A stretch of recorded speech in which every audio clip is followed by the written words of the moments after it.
This is the Big O Show. This is the Big O Show.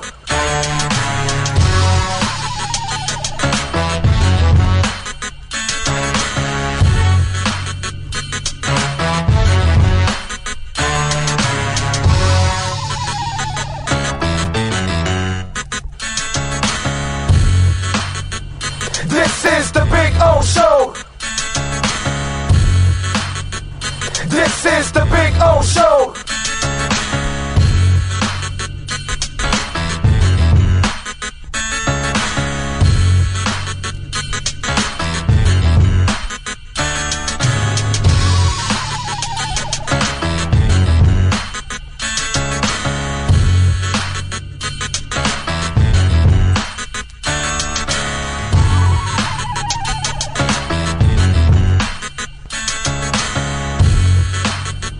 This is the Big O Show.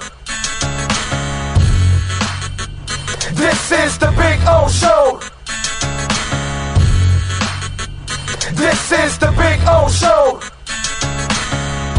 The Big O Radio Show is looking for partners to join our growing platform. If your business is ready to reach an audience that starts in Florida, crosses the nation while expanding internationally, this is the program that provides that vehicle. The Big O Radio Show is ready to broadcast live anywhere in the world to represent your event or product. To reach out by phone, 786-754-4664. That's 786-754-4664. Or email bigoradioshow@yahoo.com. Help us grow as we provide the content and personal connection corporate entities will never achieve. South Florida's premier law enforcement agency is now hiring individuals like you. The Fort Lauderdale Police Department is now accepting applications for non-certified and certified police officer positions. Minimum requirements and qualifications can be found at flpdjobs.com. That's flpdjobs.com. Are you ready? The city of Fort Lauderdale is an equal opportunity employer. Oh, I think I know what this is. Houston, we have a package. Hello? No matter where you are, the Sloman Shield home security system guards your home. With next-gen perimeter protection, 24/7 monitoring, and interior motion sensing.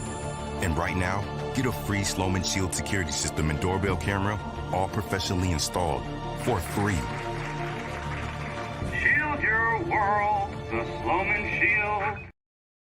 When protecting your family is your priority, there's nothing more important than a roof above the people you love. Call Tommy B. Butts Jr. Enterprises.com, 954-735-9826 or 954-394-1411 and ask to speak to Tommy, the owner. They specialize in all kinds of roofs, led by their highly crafted, skilled, and professional roof mechanics. All of their previous customers have an opportunity to enter their bi-weekly drawings to receive free an exterior impact metal door. Please call for more details. That's Tommy B. Butts Jr. Enterprises.com, 954-735-9826 or 954-394-1411. Trust Tommy to fortify and protect what's most important to you, your family. This is the Big O Show. Sports fans love a place with great food, cold drinks, and TVs everywhere. That's why sports fans love Sports Grill and their 7 amazing locations. Check out the Bird Road location at 11481 Southwest 40th Street in the back corner of the West Bird Shopping Center. Sports Grill is also now offering some great employment opportunities. All kinds of positions are now available from kitchen to hosting. Call for more information at 305-485-8845. From wraps to salads to amazingly delicious specialty dishes, Sports Grill is the home to the legendary special grilled wings. Since 1987, Sports Grill, good food, good drink, and good friends. It's the Big O Show. You're tuned in to the hottest sports radio. When you need your warehouse looking good while staying efficient, there's only one place to find the finest racks in the business. Pallet Rack City in Hialeah. 305-424-8547. That's 305-424-8547. Pallet Rack City is the company you need when you want your warehouse sporting the finest racks in the business. After all, who doesn't love a great rack? Pallet Rack City. 305-424-8547. That's 305-424-8547. Orlando, a.k.a. the Big O. He covers all the South Florida teams. For over 16 years, EJDConstruction.com has provided South Florida residents quality craftsmanship, accurate project management, and exceptional service. That's why EJDConstruction.com is an A-rated member of Angie's List and the Better Business Bureau. When you're looking for the right custom home builder for additions or home remodeling, please call my friend Eric at 305-433-4843. That's 305-433-4843 for EJDConstruction.com. Offense to the heat, well, you know what I mean. Monday to Friday, Fly Pablo in the... There's no need to drive around South Florida wasting valuable time looking for a new or certified pre-owned Acura. Go to the #1 volume sales dealership in the Southeast United States. Craig Zinn's Acura of Pembroke Pines. Purchase with pace and space in a dealership tailored to your needs. From home buying to providing a personal touch. Contact the 2020 Satisfaction Award winner Craig Zinn's Acura of Pembroke Pines. 888-776-5123. That's 888-776-5123. Or visit them at 15601 Pines Boulevard in Pembroke Pines. Show on the radio, the top's where we gonna go. Miami, that's the way we roll. Folks, you can support the hardest working sports talk show in South Florida through Cash App or Venmo. Just search Cash Big O Show. Support us through Cash App or Venmo. Cash Big O Show. We thank you for your incredible support. On the morning show, we go. No one has a similar show. Talk sports, talk plays, talk... If you're a Miami sports fan, then there's only one store to go to, and that's Caneswear at Miami Fanwear in Davie. They're your one-stop shop for all your inner Miami CF, Canes, Dolphins, Panthers, and Marlins merchandise. They have hats, t-shirts, game day jerseys, and so much more. Located at 2511 South University Drive in Davie, and open 24/7 online at caneswear.com or innermiamiwear.com. Call them at 954-835-5597. Caneswear, the spot where Inner Miami and all Miami sports fans shop. Live and direct, because nobody do it better than Big O in the set. From sunrise, listen live. When you're ready to purchase a new home or refinance the one you have, American Dream Lending will make sure your loan experience is easy with fast approvals and quick closings. With many loan programs and competitive rates, now is the time to turn your dreams into reality. Ask about special financing for veterans. They never charge an application fee, and you will work directly with one of their experienced loan professionals. Stop dreaming and contact American Dream Lending today, 786-802-1727 or online at adreamlending.com. The Big O Radio Show is brought to you by HialeahParkCasino.com. Enjoy simulcast racing, dining, a magnificent poker room, and a casino with the most popular machines on the market. OKCoin.com. Download the app on iOS, Google Play, or Windows. OKCoin.com with over 50 different coins and incredible staking rewards. Pallet Rack City. There's only one place to find the finest racks in the business. Pallet Rack City. 305-424-8547. That's 305-424-8547. The viewpoint statements or beliefs expressed on the following program by the host, guests, or callers are not necessarily the opinions of FantasyXS.com, Media Group Inc. ownership, management, sponsors, or website. When it comes to South Florida sports teams, very few in the media have witnessed, lived, and covered it like the Big O. Let's start the program dedicated to your favorite South Florida teams with a passion that's unmatched. The Big O Radio Show is on. Here's the Big O. All right. Good morning, boys and girls, on a Tuesday. Hope you all are doing well. January 18th, there he is, the man, the myth, the legend that is Sean Stanley, driving the program. Hope you all are well. Man, I'm watching Star Atlas here take advantage. It's like in just under 7 cents, man. Wow. Just dips. All right. Anyway, and we'll get into our OK Coin Crypto Corner today also. We got some stuff that we want to share. By the way, sharing is caring, they say, Sean Stanley. And we are going to be sharing some time with you all out there in the Northeast. So we told you that we are going to be going up to Sloman's because we're going to fly up to Sloman's in New York, in Long Island. And we're going to their headquarters. and we're going to be broadcasting from there on February. It'll be February 17th and 18th. We'll be broadcasting live out there at Sloman's Home Security. So that'll be a lot of fun. Get to hang out with the folks at Sloman's who have become, big time supporters and sponsors and partners of our program, which, by the way, there's some really big news that we're also going to share with you. But anyway, we're going out there and we're going to have some fun. We told you we were going to be broadcasting out there, so we've got the dates now. We'll be out there the 16th through the 20th in New York. Sean and I will be roaming New York between the 16th and the 20th. And we are going to go to Slattery's on the 18th at 8 p.m. All right, so Friday, February 18th, Sean Stanley, the legend Sean Stanley. You can meet the legend Sean Stanley, the man that masters this program top to bottom. I'll tag along, and we'll be there at 8 o'clock having some fun, eat some food, obviously. And for any of you out there that live in that New York area, if you have the time, if you can make it out there, February 18th at 8 o'clock, we'll be out there having some fun. So we'll be hanging out with you all. All right. I got to look at the concert schedule over there too. See if they're, obviously I'm not doing anything on that Friday night, you know what I mean? But maybe Saturday I can do something and go enjoy a little concert action. You know what I mean? Nothing wrong with enjoying a little concert action. I'm looking at a list right now of dates in New York just to kind of see what the hell's going on and see what's available down the line. Let me see, what date am I in? I'm on, here we go, February 20th. Okay, so that's a day a little too far ahead. So here we go. Now, I've got Songcake out, and if this damn thing would unfreeze here, maybe I could actually figure it out. And I can see.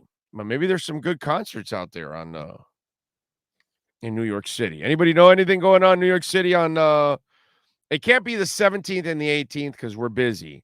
So it has to be really the 19th on Saturday. It's really the only day we have if there's a good concert. So I don't know. Tell me out there if there's anything on February 19th in New York. Anywhere in New York. We got a car. We can drive. It's not a big deal. I'm not against driving, actually. Unless you guys are getting pounded by a damn snowstorm, then, yeah, we're not going anywhere then. That's for damn sure. I did that in Dallas. Brandon Rodriguez, my producer, was sick as a dog. So I had to go get him medicine.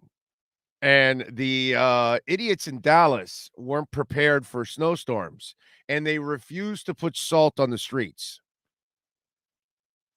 So apparently the mayor at that time, I forgot who it was, man or woman, I don't really care. They decided not to put, because it's something about if I remember correctly, I forgot the word was like the mayor was afraid of the damage it would do to the streets, and it's like they do it in the Northeast every day. Relax. Once is not going to kill you. Chill out. That kind of stuff. But whatever. Anyway, so I had to drive like literally 5, 7, 8 miles an hour. And I'm watching people hydro slide into walls and stuff. I saw like 3 crashes on the way to the pharmacy and back. People just, they got a little too cocky. They started going too fast. And then they start hydroplaning. And before you know it, they're smashing right into a wall.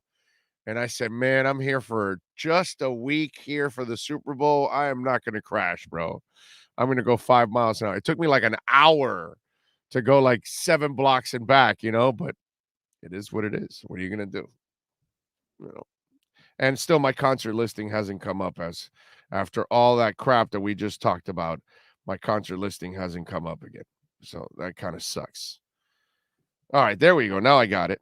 Hey, Billie Eilish is there on Saturday, the 19th at Madison Square Garden. I saw a commercial. It's so Generation Z or, millennials and Generation Zs. They're cut from this thing. And I don't know where I heard it, but some Billie Eilish promo, right?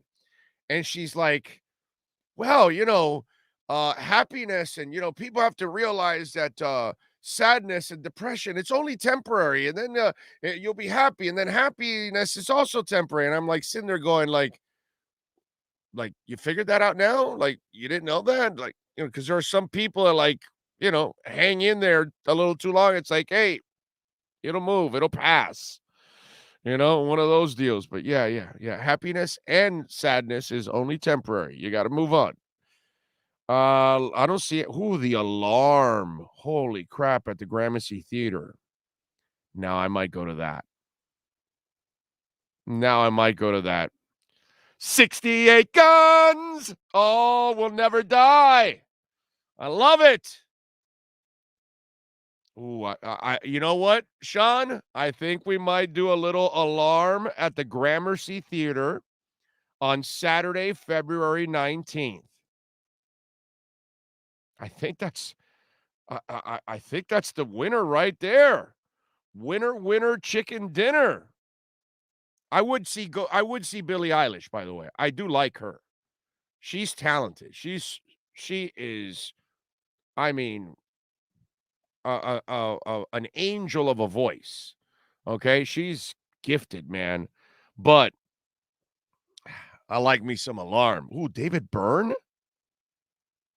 Ooh,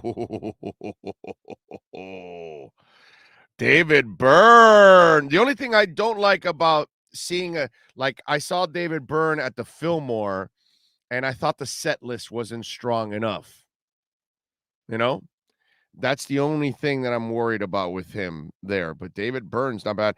Peter Wolf and the Midnight Travelers at the City Winery that day. Damn, it's typical New York. If I lived in New York or Los Angeles, my mind would go crazy with all the music that goes through those towns because they have an endless amounts of concerts all over the place. Wow. That's not bad. So there's a couple of interesting ones. You can go see Snooki from the Jersey Shore. She's at the Paramount. What the hell would you go see Snooki for? What is wrong with you?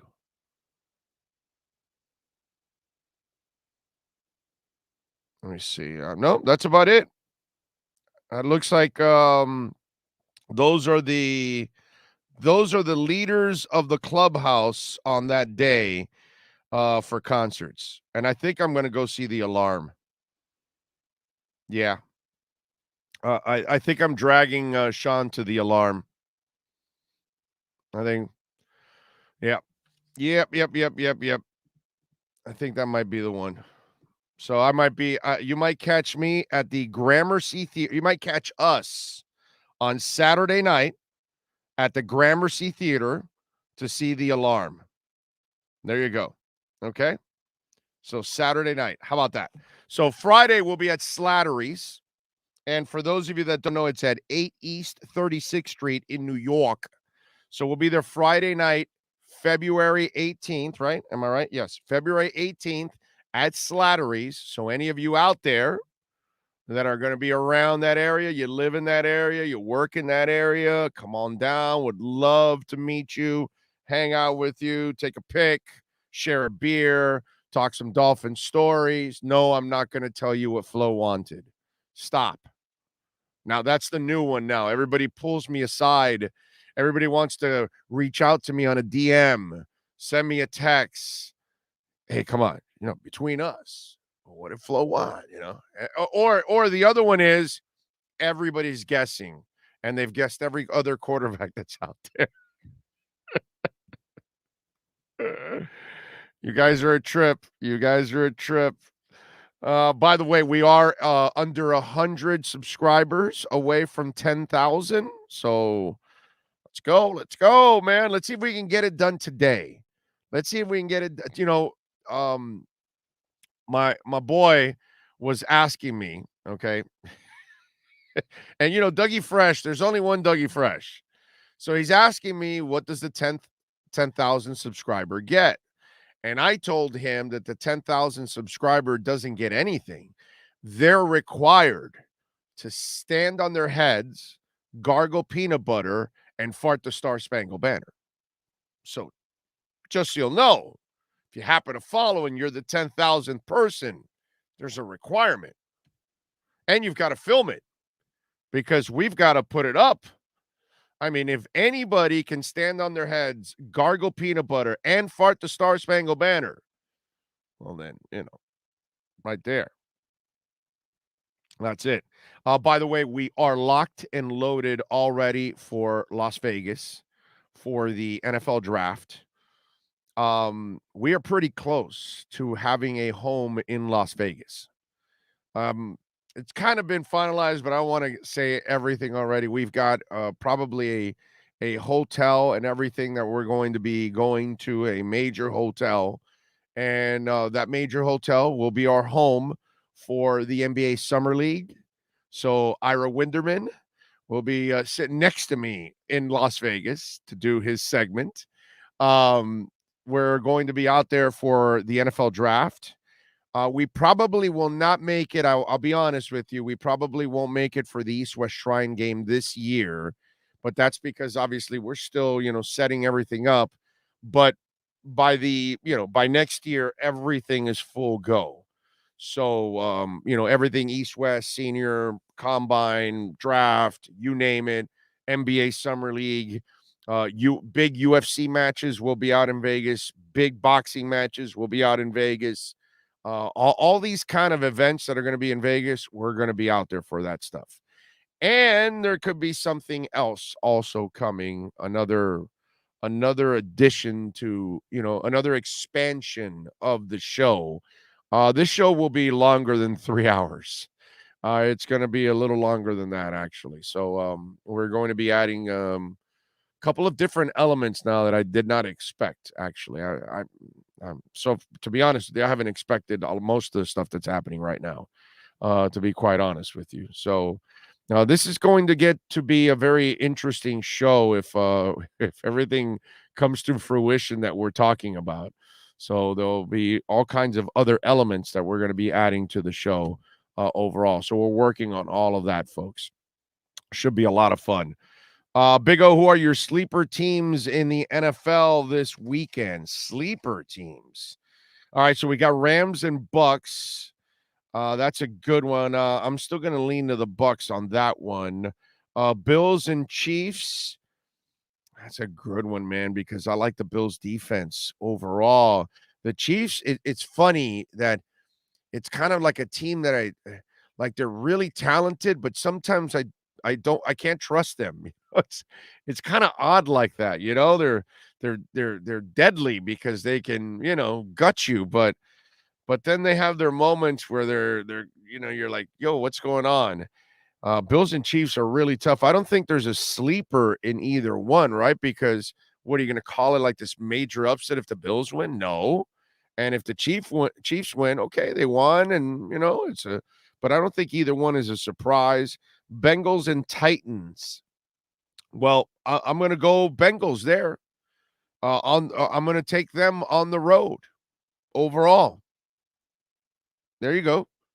I'll go with that. Now, if they have Derrick Henry back and he's Derrick Henry, then yeah, that's going to be a tough one for the Bengals. But if Derrick Henry's not himself, Bengals win that game. 49ers and Packers, I can't pick the Niners there against the Packers in Green Bay. I just can't do that. So there aren't really, the only thing I can call a sleeper, dude, if you want to call that, would be the Bengals. That's about it. I don't know if I could call anything in those matchups Bengals.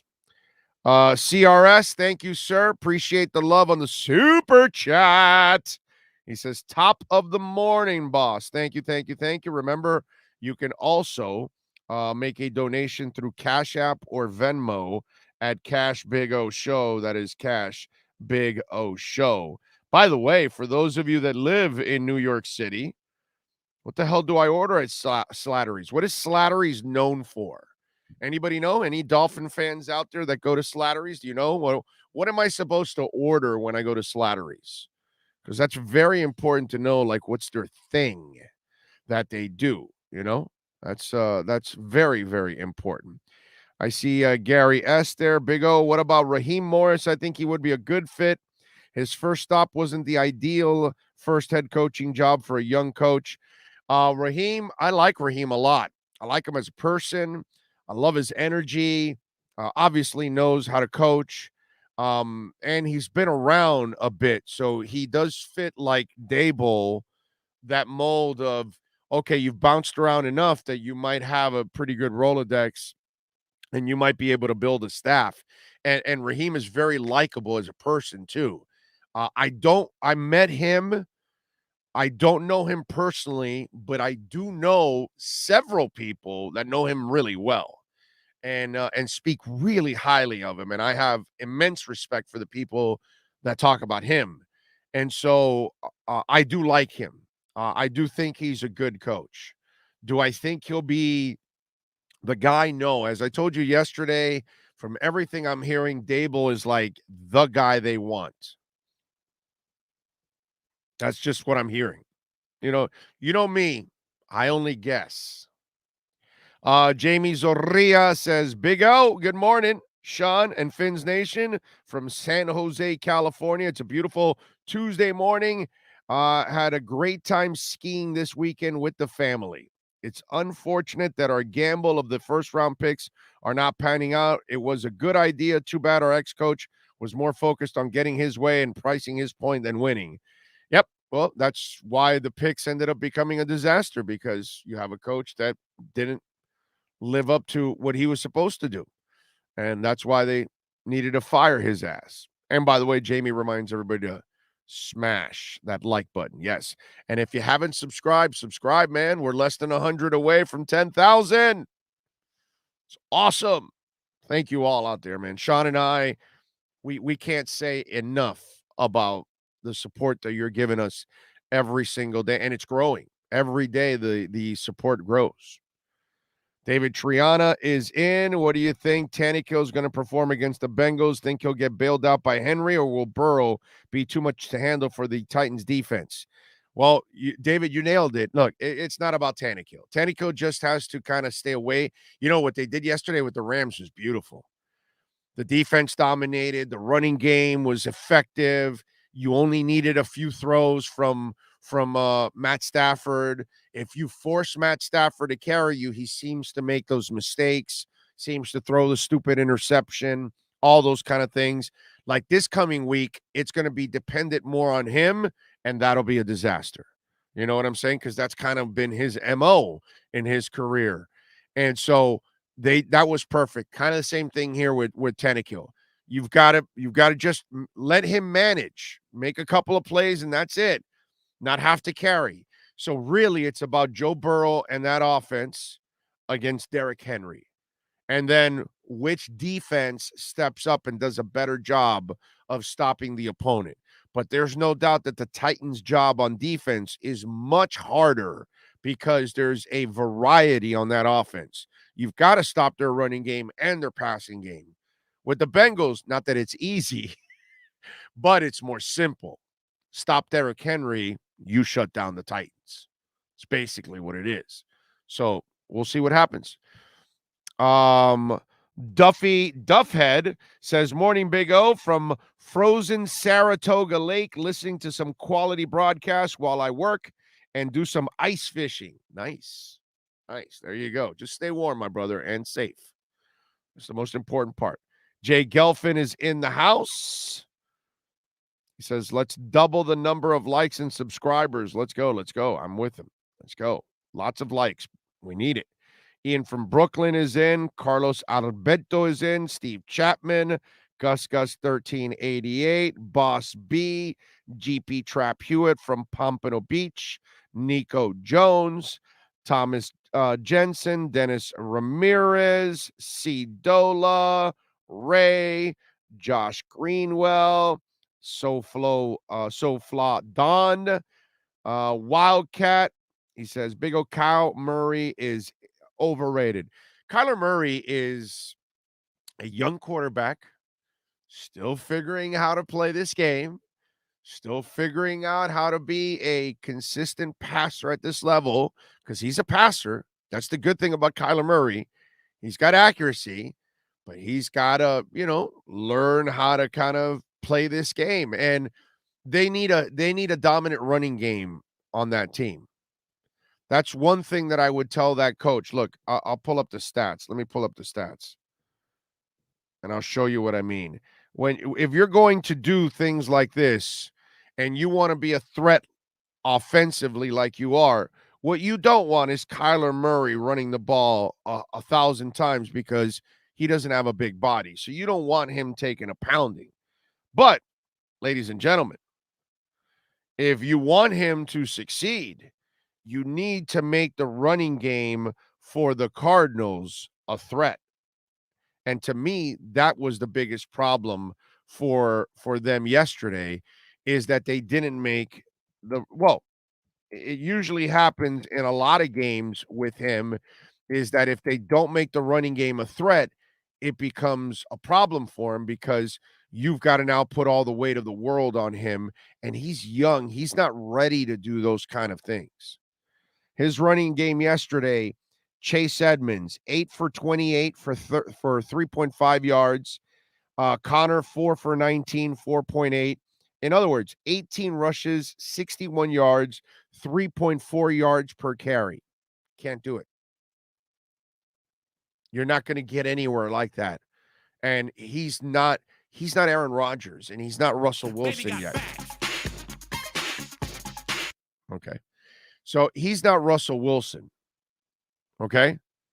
So until he graduates to the point that he can be that guy, that at times when the running game isn't going, that he's just going to keep passing it on you, then okay, fine. But he hasn't gotten to that point yet as a passer because he's still learning at this level. And it's funny. I don't know. Did any of you guys think about me yesterday when they were explaining the passing lanes and the crumbling of the middle of the pocket because he's a shorter quarterback and all that kind of stuff? It was kind of funny because I'm going, this is kind of what I explain on the show at times for shorter quarterbacks, that this is an issue. You know what I mean? And why is it an issue for them? Well, see, they can't dominate the game on the ground. So if you expect him to just be the guy that passes and uses his legs, you're dead in the water. He's not there yet. Maybe he'll get there. You know what I mean? This kid's a really good passer. Unlike Lamar or Ryan Tannehill, this kid's a passer. But again, we go back to the whole thing. You must help your quarterback. And you don't help your quarterback if your line isn't really good and if you can't run the ball. It's pretty simple, man. Kyler Murray's not 6'5". He can't sit back there and take a pounding and look over the line. It's not who he is. So you must adjust your game and make sure you can do it. It's been done over the history of time. But you have to have a discipline for it, and you have to have an understanding for it, because if not, your quarterback is not going to thrive. So when you see them actually dominate the ground, you're going to see Kyler Murray go a little farther in the playoffs. He can play, man. I'm a Kyler Murray fan, but he needs a little more assistance there, and it's got to be in the running game. They need a running game that scares the crap out of people. You got to have one that respects people. UM Fam 954 says, when do you answer questions? Hey, my brother, just because you're a newbie here and you just showed up, I can't help you, my man. I love the people that just got there. They're not part of the show. You can tell they know nothing about the show. Like, there is no host anywhere that answers more questions than I do. But I get it, newbie. You stepped in, you run your mouth, and you don't really know what's going on. Ask your question, wait your turn. Maybe we'll answer it, and maybe we won't. You know what I'm saying? I can't get to all of them. Mauricio says, morning, wanted to get your opinion. I know Dable is the favorite at the moment. Do you think Caldwell Peterson will get the chance to interview, or does Greer seem set on who he wants? Mauricio, I think they may add those kind of guys on the back end. That's what I think they're going to do. Big O, I always wonder what's in your shot cup. My shot cup, it is honey and lemon. So so you can see. Damn it. You know, the first time I got to open it, because it's honey and lemon, and my wife packs it, and then she tightens it, there's always a little honey left over on the top, so it becomes slippery. So I always got to get something with grip. You see the steam coming out? Can you see this? Now, you won't be able to see no steam from there, right? You can't see steam, right? There's no way you see steam. Anyway, so yeah, it's my honey and lemon, because obviously if you do this, there you go. I don't know if you can see it. Can you see it now? Were you able to see the steam there? So yeah, now I got to let it sit for a minute, because if not, it'll burn the hell out of me. No, it's vodka. It's just a little sweet here. Yeah, it's just, and then I'm gonna go driving. So yeah, it's honey and lemon. That's my shot glass. Not alcohol. Although my Edge energy drink, I had it the other night with my man John with a little vodka. That was good. That was good. Oh, you're there you go. Sean having a little Edge energy drink. There you go. So, yeah, man, you didn't even taste the vodka. That's the best part about that. That was awesome. That was awesome. So there you go. That's what's in my shot cup. It's nothing bad. I hate to disappoint you. Okay.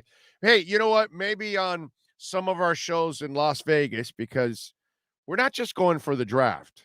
It's going to be you're going to see this show a lot in Las Vegas. I'm just putting it out there. It's going to be a lot of traveling on this show. It's going to be we going to be turning the corner, ladies and gentlemen, doing some other stuff. Duck Dog says, sounds great, Big O. Can't wait to meet you. Oh, so you're going out to Slattery's? I love it. I love it. I love it. CRS says, good morning, Big O. The haters are out today. Well, don't worry about the haters, bro. Don't worry about the haters. Send Wolfie a link there, Sean, because I don't know. I think Wolfie's having some issues there connecting. Let's see. Make Big O CSR exclusive, huh? I don't know. He is a Fanatics exclusive, huh? What are you guys talking about? Fanatics exclusive. What am I? I don't know what you guys are talking about, bro. Let's see. February 19th, Dougie Fresh says, at the local AM Vets is at the Plastic Ono tribute band. Mark NorCal says, Tool just played out in Cali. I had to miss it. Been swamped, and it was a seated venue. I got Pitt next Tool show. Nice. I'm seeing Tool down here. I'm going to the concert here. Morning, Big O. Wow. Nice to see our coaching staff get excited as much as you do for those bands. Well, I mean, what can I tell you? What can I tell you? All right, let's take a quick break, and let's get ready for our Fort Lauderdale Police Department, Miami Dolphins, and NFL report with the one and only Cameron Wolf. We unleash the Wolf Pack as we get the latest in the NFL and Miami Dolphins with our Fort Lauderdale Police Department Pro Football Report with insider Cameron Wolf. The Fort Lauderdale Police Department is an equal opportunity employer. The department is now hiring uncertified and certified police officers. Go to FLPDjobs.com. Here's NFL insider Cameron Wolf. All right, there he is, the man, the myth, the legend that is Cameron Wolf. Cam, how you feeling? Big O, feeling good, man. Got up, got a workout in, feeling good about today. All right, I like it. I like it. So this process, what does it tell you that they flew to Buffalo to interview Dable and Frazier and not wait for them to come to them. Does that say anything to you? Cam, one of the things I'm hearing is that like Dable's like 8 million miles ahead of everybody as the guy they want, but that's just me. What are you hearing, and what does it say to you that they traveled out there? Yeah, I know they like Brian Daboll a lot. We talked about, previously the relationship he has with Tua, but also his ability to get the most out of Josh Allen is something that has been a big factor there. And also, you forget that he actually coached. He's coached around a lot of these young quarterbacks. He's been around the league. He's one of these offensive minds that we always talk about, the young hot shot offensive minds. Well, he's a seasoned offensive mind. He's been a lot of Right. different spots. He's not just a wonder kid who's coming up. So I think that there's a lot of interest in Brian Daboll. I know for a fact that the Dolphins want to do a lot of these interviews in person. I think you'll see them go to Dallas this weekend or this week as well to interview Kellen Moore and Dan Quinn. So I don't know if I take a lot out of them, going to Buffalo, because I think that's what they want to do. But yeah, usually when you interview someone first, there's a reason. Not saying that they're the guy, but I think you prioritize interviews based on what you want to hear first. So not to say that somebody can't convince them later on in the week, but I definitely say that it catches my interest when you see immediately after their playoff game, they play a game Saturday, Sunday morning, they're having interviews starting with Daboll and then moving on to the afternoon with Frazier. I think that has some significance. But I think you're going to see them take their time with this process. I wouldn't expect a hire to come this week. I think they're going to do the interviews. They still have to interview. They have the 2 Dallas coordinators on the docket. They still have to interview Vance Joseph. That one hasn't officially been scheduled yet. The Thomas Brown interview, I'm told, is probably going to be Friday. So they're probably going to end up doing that Friday. So they're going to try to see if they squeeze in most of them this week, but it may leak into next week as well. So this may be something where, towards the end of the month, early next month, before we actually get a decision. So while I hear Dable is like the lead dog, the guy I would love is Jim Caldwell. But we're not hearing about the Caldwells and the Petersons or the Jack Del Rios, those kind of established guys that have been around for a while. We're not hearing those guys on the list. Is that a possible second wave, or is that not an option? Now, I think I don't think they've closed their list out. I think you have an initial list right now. You talk to these guys, you see who really excites you, and then after that, you say, hey, do I still need to talk to other people? It's all, I know O always makes the comparison, Omar, about the women, so if you date a group of women, do you still feel like, hey, do I got the right one, or do I still need to keep looking? So I think there's some familiarity with Jim Caldwell. So if you're Chris Greer, like they know him already, so why? I'm not saying you don't need to interview him, but you bring in the new guys, and then if for some reason none of these guys interest you, or you have a favorite and he ends up taking a job elsewhere, then you say, okay, well, let's talk there. But I think that the fact they haven't interviewed those guys tell you they may not be at the top of their list as a guy to potentially hire. Do you know what was the issue with Jim Caldwell? It was definitely health. The health thing was real. From what I understand, he did have a health issue. He's healthy now. I did hear there wasn't maybe the smoothest relationship between him and Flores. Oh my God, that's a shocker. I know you're not with Flores. Oh, I know you're not surprised by that, Big O. I know, but from what I understand, and like I said, it's just what I've been told. It was more his health than his relationship with Flo that caused him to leave. So like that was real. Or did his health deteriorate because he was around? There's always possibilities, but when I told it was really his health. But I did also hear that, when they talked about coming back, a reason why maybe he didn't come back was, not necessarily having the same seeing eye to eye with Flo on some things. So yeah, he probably got to feel like Flo doesn't really need people telling him what to do. And, here's the interesting dynamic of all of that. The front office is probably the reason why Caldwell was in the mix, to kind of help the young coach along, right? And then also an insurance policy that if the young coach doesn't work out, well, you've got the perfect guy to kind of take over, who's been there and done it, in Jim Caldwell. Right. So it's funny how, and he wasn't willing to stick around. And, I always think about this. There had to have been some kind of an issue, because even if you had the health issue, the fact that you're back means you always intended on coming back. Right. So if you really wanted to be a part of the Dolphins, you would have fixed your health issue and then come right back to the Dolphins and continue your job. You would have just taken a leave for the time being to fix your health issue and then come back. So the fact that you just left and now you're back and trying to get in the mix, that tells me that there's more to it than just health. Right, and that's why I mentioned the relationship Yeah. element, because I don't think it was a factor in him leaving, but I do think that, putting two to two together, you could say it was a factor in why he didn't come back. Yeah. And Caldwell, if I could tell you this, Big O, I've already talked to a couple of people close to some of these candidates, and they've mentioned bringing in a senior advisor. Someone asked me about Caldwell, and I told them I think he's interested in a head coach job, but maybe if he doesn't get one, maybe he'd be willing to come back somewhere as an assistant head coach or advisor. So there's already candidates thinking that, especially younger candidates, if for whatever reason he doesn't get a head coach job, would he come with me and be maybe my assistant head coach, second in command, and give him that sounding board? So there are people who want him to already take on that role. The question is, does he want that? Obviously he wants and he deserves to be a head coach and have a role, but at this stage of his career, is it head coach or bust? That's something that I'm not sure, and it's something to watch later on in the process. As you see, when they pick a guy, when they start building a staff, I think you're going to see them focus on whoever the hire is, getting one of those senior assistants to be that sounding board, and Caldwell is probably going to be a name that comes up. Cam, who's your guy?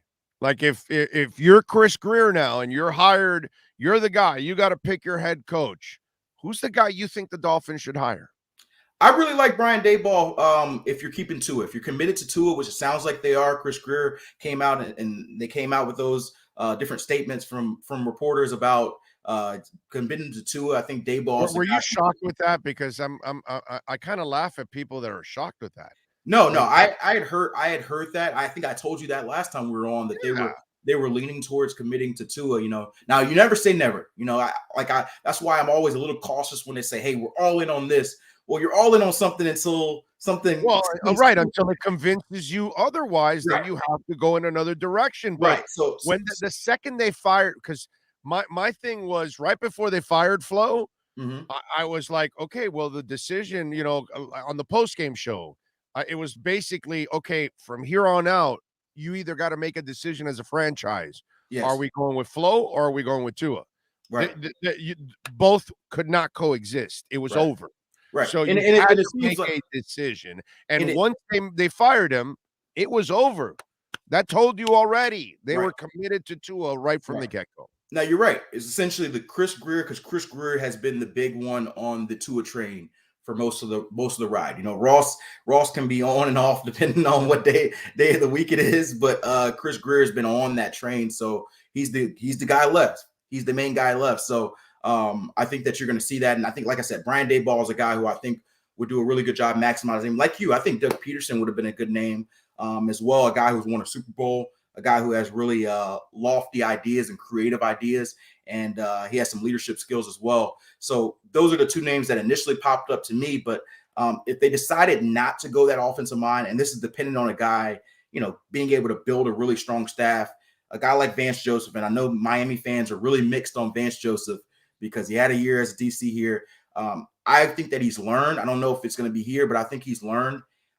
He and Dan Quinn are the two names to me that if they have a really rock star staff, I could see them as a leader, a guy who can lead that program. So my two offensive minds would be Daboll and Peterson. My two defensive minds would probably be Vance Joseph and Dan Quinn. You watch Dan Quinn on game days in Atlanta? You watch how streaky his teams were? Ugh. I have, but I'm a believer in giving guys second chances. I am. He's a coordinator. He's not a head coach. I'm sorry. That guy, him and Leslie Frazier. I've seen those stories already. I'm a Leslie Frazier fan too. Like I think the one thing. Yeah, I'm a fan of them as coordinators. I'm not a fan of them as head coaches. Right. So here's one thing that I think there's different situations. Like we always talk about quarterbacks, right? Quarterbacks drive everything. If you put quarterbacks in particular situations, they thrive differently than they would in other situations. Like you put Josh Allen in most situations that's unstable, and he doesn't turn into Josh Allen. They had a very stable situation in Buffalo. It's worked out for him. you will probably argue, and I probably agree, that if Tua was in a better situation in his first 2 years, he would look a lot better. So I think we have to start looking at. Let me give you a tweet from yesterday that, some guy tweets at me. Well, you always say that Tua needs this and needs that, and well, if any quarterback had that, they would be all right. So then I just tweeted him back, and I said, look, I'm not asking you to give him the 72 defense and the 96 Cowboys line, and I'm not asking you to put Walter Payton behind there, and I'm not asking you to put Jerry Rice and B Hop on the other end. No. And I just tweeted back to him. I said, Tua finishes what Kirk Cousins can't. Tua finishes what Tannehill can't. Tua finishes what Matt Stafford can't. Tua finishes what Winston and Hill can't. That's my point. Mm-hmm. Put them in those same situations with those same teams that those same quarterbacks are in. Right. And in my eyes, he thrives more than those guys. He takes those teams deeper than any of those guys would overall, because he's a better passer than Kirk Cousins overall. I'm not telling you he's the better athlete. Tannehill is way better of an athlete than Tua is. But Tua is a way better quarterback than Tannehill ever will be. So that's my point. I'm not asking you to give him the perfect team. I'm just asking you to give him a situation that is workable, like Kirk Cousins, like Tannehill, like Stafford, and like Winston and Hill have. Put him in those situations, and the Dolphins are a deep playoff run. Big O, see, I am a believer with Tua and you, and I do agree with some of the elements that you had. But one thing I do want to be careful with, and I've kind of learned this as I've gone about covering teams, you got to be careful on making excuses for quarterbacks. And so I'm a big believer in that. Yes, if you put Tua in a better situation, he would be better. But when you want to have your franchise quarterback, an elite quarterback, you ask these guys to overcome situations a lot of times. So I think we can provide the right context and say the offensive line was terrible. The coaching staff had a lot of turnover that wasn't conducive to success. They have to put him in better situations. All that's true. But for my franchise quarterback, I want to have consistent signs of him thriving and succeeding and winning and showing all of those consistent elements when the chaos happens. So not saying that Tua has not shown flashes. I'm just saying that I want to be careful when all we hear, if he gets this, if he gets that, then he'll be this. I got to see it. You got to see it.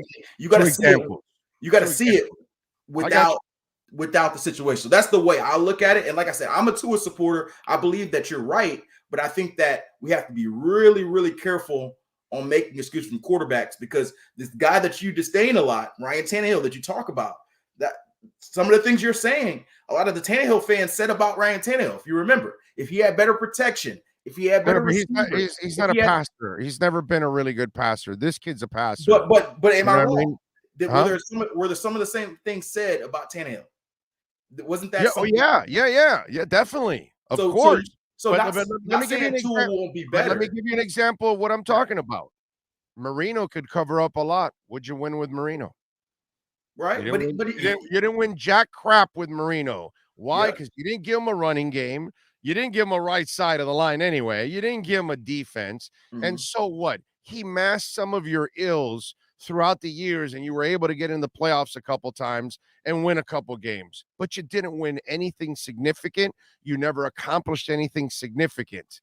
Now, last night, I'm not making excuses, but until you give Kyler Murray a running game that scares the crap out of people so it can support the kid, he's not going to succeed either. Yeah. And he's going to struggle big time. If you think he can sit back there and be Aaron Rodgers and Russell Wilson and Tom Brady and live off the arm and the pass, he can't. He's a passer, but he needs balance. And the running game doesn't scare anybody yesterday, or hasn't all year, or hasn't at any time in Arizona overall while he's there. So Cliff Kingsbury and his little pass-happy ways, they're fun, but until you get a running game going in Arizona, you're not going to see the best of Kyler Murray. And you can have whatever you want, and you can have Cam Newton running like a monster and throwing and winning the MVP and going 15-1 and all that good stuff. But in the end, you still need a team.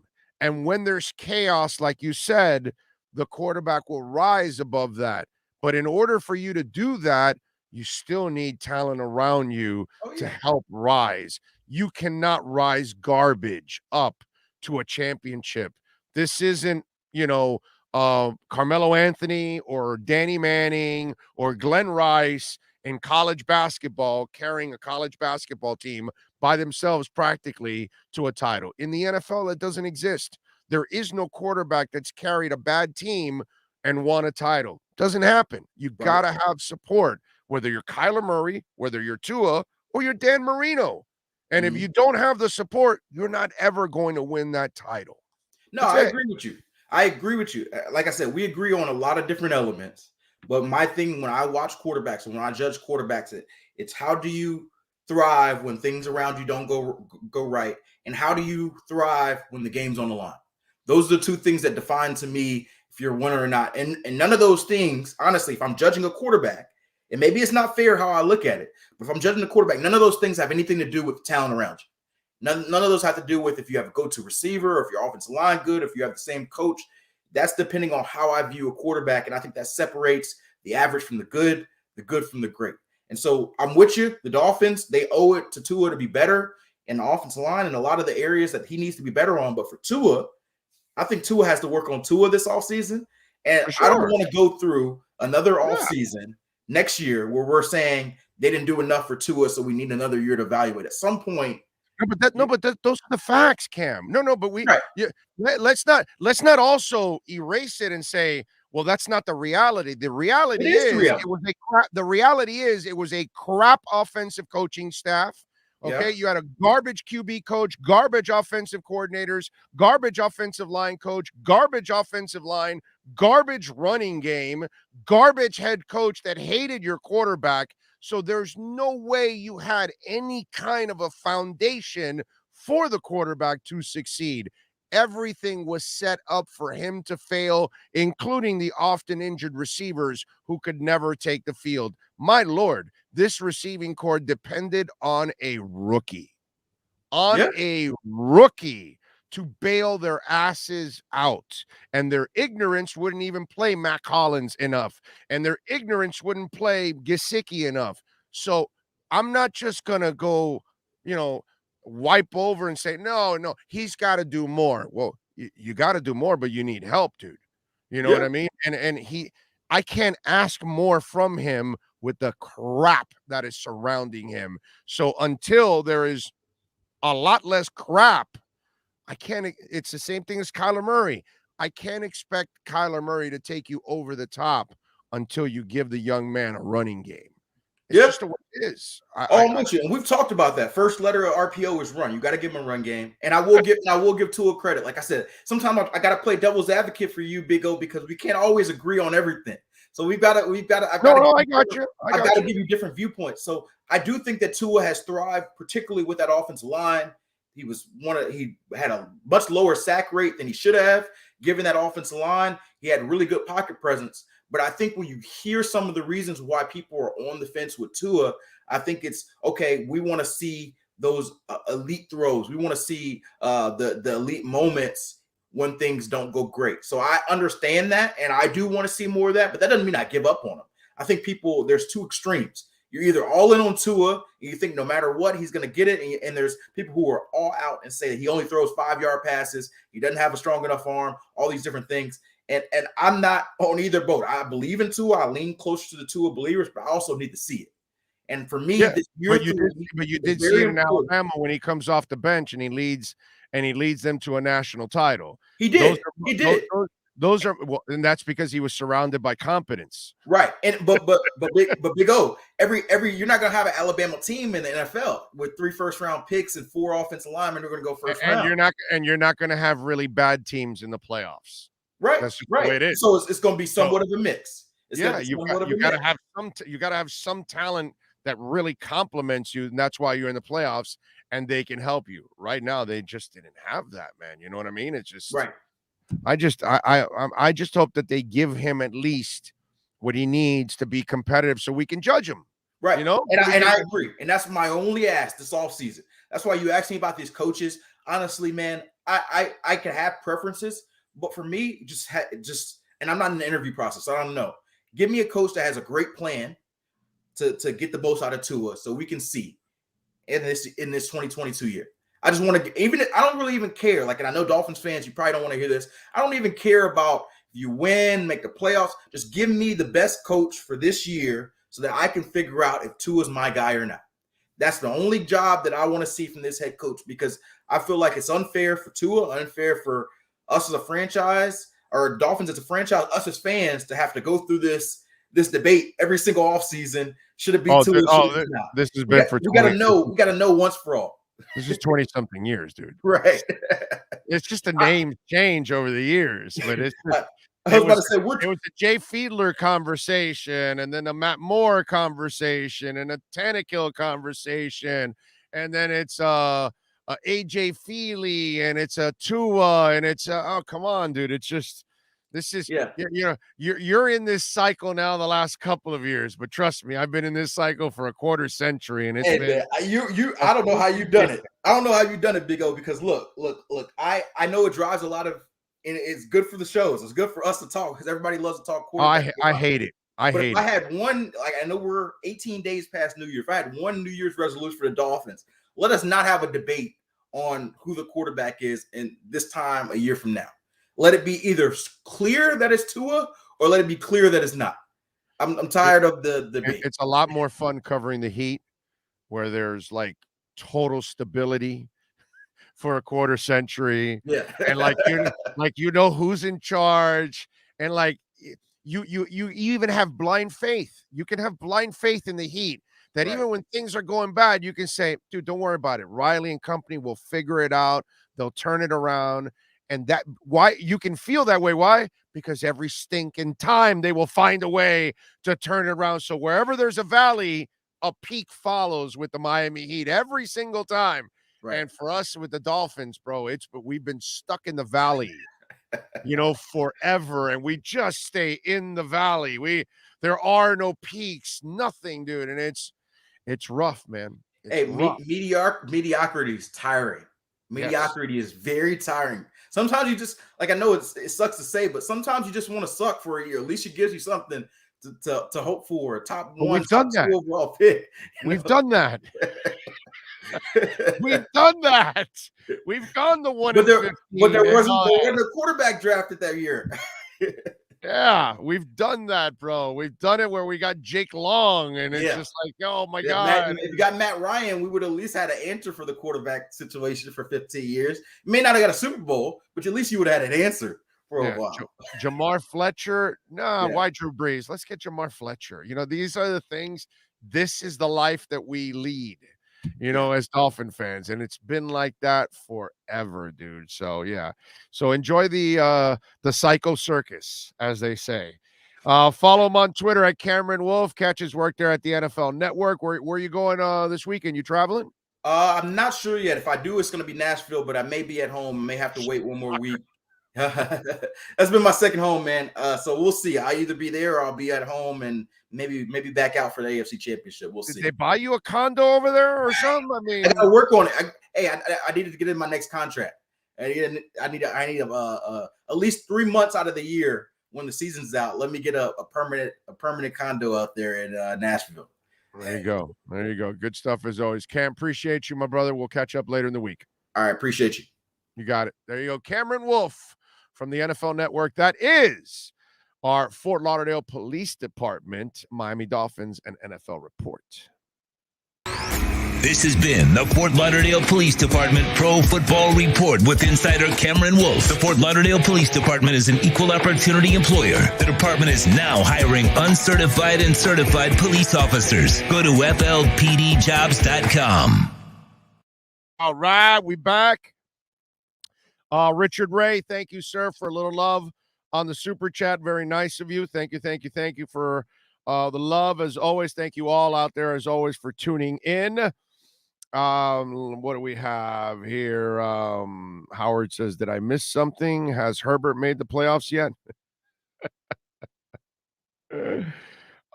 David Stridinger, did I mention it? I hope I pronounced it right, sir. We need to accept that he's not the number one and save us another year of disappointment. Okay.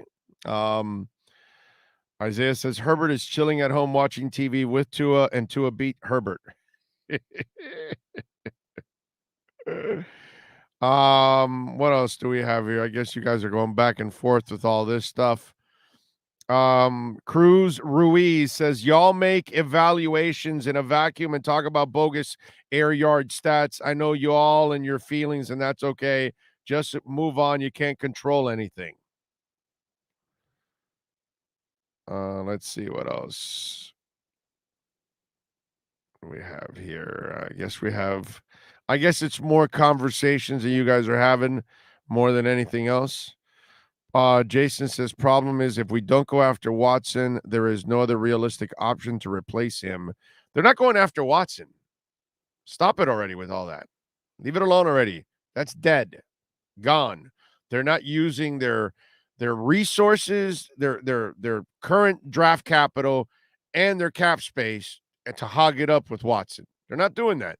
They're going to go build around Tua like what they wanted to do originally, but somebody was kind of in the way of stopping them from doing it.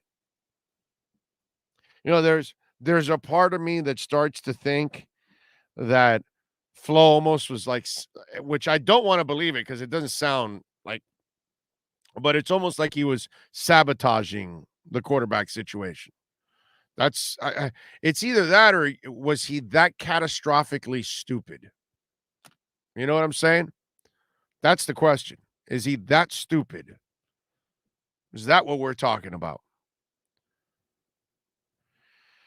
All right, what else do we have going on here? By the way, you want to get in on the program, 855-912-1056. That's 855-912-1056. If you want to get in on the program, you can also reach out to us on Twitter. That's at Big O Show. Follow us there as always. Having a nice little dip going on right now. Again in the market. Bitcoin is just under 42 at 41.8. And I will definitely give you a little insight on that on our OK Coin Crypto Corner in a little while. Roger Suarez, thank you for giving us some love on the Cash App. He says, ask Cam how well Elite Watson did without Hop. Right. He's already off, but thank you, Roger. And that's exactly my point, man. That's exactly my point. That every quarterback needs help. Deshaun Watson, with all the stuff that people talk about, guess what? He won 4 games last year. The same thing that the quarterback this year won, David Mills, with the team. 4 wins. Every quarterback needs help. That's why it's so funny. Like, why don't we trade for Watson? Well, yeah, but if you don't build around Watson, you're not winning anything either. That's why, as painful as it is, I have to use the Marino reference. Because Marino never won anything. And why didn't he win anything? Why? Because he didn't have a running game, he didn't have the right side of the line, and he didn't have a defense. And notice how I throw in the right side of the line, because we don't do that enough. People say, he had a line. No, he had Webb and Sims. Okay. All right. And Ruddy was a decent player. But the right side of the line, I mean, come on, man. Come on. Craig Sebring, Big O, do you think our new coach will bring in some competition for Tua to compete against? I doubt that very much. I doubt they're going to use the resources there either. See, listen, man. The problem is, it's kind of what I was talking about with Joe Shad yesterday. Just because you made up your mind doesn't mean they did. Doesn't mean I did. So you think that people are thinking like you. that they're done with Tua, that they've got to bring in competition for Tua, that they've got to trade for Watson. Let it all go. They're not thinking any of that. They're thinking, we need to build the line, we need to get coaching, we need to get a running game, and we need to probably get another wide receiver to help out Tua. Then we can find out if we have a quarterback or not. The last thing they're going to do is muddy the water even more by creating a controversy. So for those of you that want to create your own controversy, for those of you that want to trade for the quarterback and all of that, I get it. That's your agenda. You've made up your mind. Same thing as I was telling Joe Shad yesterday as we were talking. He made up his mind. Whoa, what if the Dolphins, they made a mistake? Well, that's what you're thinking. They're not thinking they made a mistake. They're not ready to say they made a mistake, just like I'm not ready to say they made a mistake. Just like the people are saying, oh, Kyler Murray will never be a passer or never be a quarterback. I'm not that guy. You got to give Kyler a little more help. Not everybody's Aaron Rodgers. And if you can find one, let's go. Bring him aboard. But if you can't have an Aaron Rodgers, well, then you've got to go out and help your other quarterbacks. And by the way, as great as Aaron Rodgers is, he has one title. And he has all the talent and more talent than Tom Brady. But guess what? Tom Brady's had better teams and better coaching throughout his career. So that's why he has more titles. Every quarterback needs help. So whatever your agenda is out there, flush it down the toilet already. Stop either, if you're a writer, stop writing that because you're wasting your time. If you're a fan, stop wasting your time and beating yourself up that they've got to bring in competition. They've got to trade for Watson. None of that is happening. The decision was made, Flo or Tua. They went Tua and they got rid of Flo. So for the next 2 years, they're going to build around Tua and they're going to find out about Tua. So get ready. And if you don't like it, well, then just tune it out. Don't watch Dolphin football anymore. Don't care about it. But Tua's the quarterback. And they're going to build around the quarterback. And then we'll find out if he can be the guy at this level. Only Big O's agenda is the correct one. As long as you know your place, Darren, you'll be fine. Jeff Fernandez says, everybody loves the backup. Look where it got us this year. Good line. Bruce Key says, Flores was worse than Gase and Philbin put together. Well, looks like he was a pretty terrible person. So, yeah, you might be right. Mike Moynihan says, we grew with Flores, but any possible gain has passed us. Johnny Rotten says, I don't want a QB that everything has to be elite around him, not realistic. That's not exactly what I'm saying, John. Again, give him what Ryan has in Tennessee. Give him what Winston and Hill have in New Orleans. Give him what Kirk Cousins has in Minnesota. And he'll do better than all those guys. That's all. Give him a good team. Put a good team, not a perfect team, a good team around him. Not one where all the receivers are constantly injured and you kind of got to count on a rookie. Not one that has no offensive line. Not one that has no running game. Not one that has zero coaching. I'm not sure what you're looking at, my brother. See, that's the problem. You're probably Cuban too, because exagerando, as always, like all Cubans. You know what I'm saying? Oh, no, Big O wants him to get the 96 Cowboys line, Walter Payton. Let's add Jerry Rice. We'll add Travis Kelce at tight end, and we'll put Tyreek Hill opposite of him. That's what Big O wants. No, I'm not asking that. Rachel Phelps says, Big O, who are you picking as our first pick in the draft? Thank you for the love on the super chat, Rachel. I have no idea. First of all, I don't know where the Dolphins are picking. I don't know all the players that have declared. I don't know all the dirt on some of these players, baggage that they may have. I have not looked into any of that yet, Rachel. So once I get into that, then I can give you a better feel for what I like towards the back end of the first round.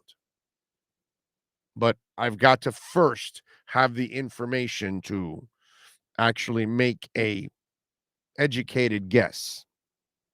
Bromar says, I disagree, Big O. Tua has 1 year, not 2, to prove he's a franchise QB. Again, Bromar, your agenda is whatever your agenda.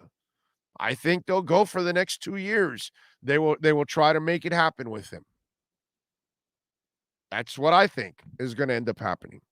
That's just me.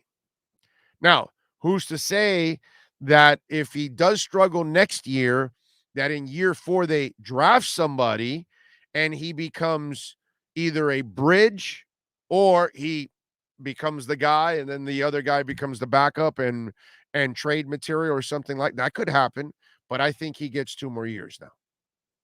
There's no doubt in my mind. Now this next year, if it's absolutely disastrous, well then, yeah, obviously that's going to be a problem.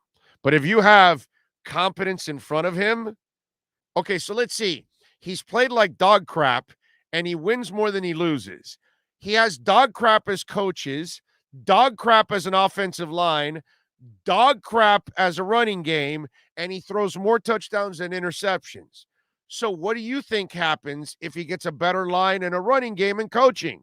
What do you think? It's going to get worse? He still does a decent job with crap. Can you imagine if you actually put something good in front of him? Wow. But I get it. You've made your mind up. That's it. You're done. So there's nothing that's going to convince you. Our number 2 is next.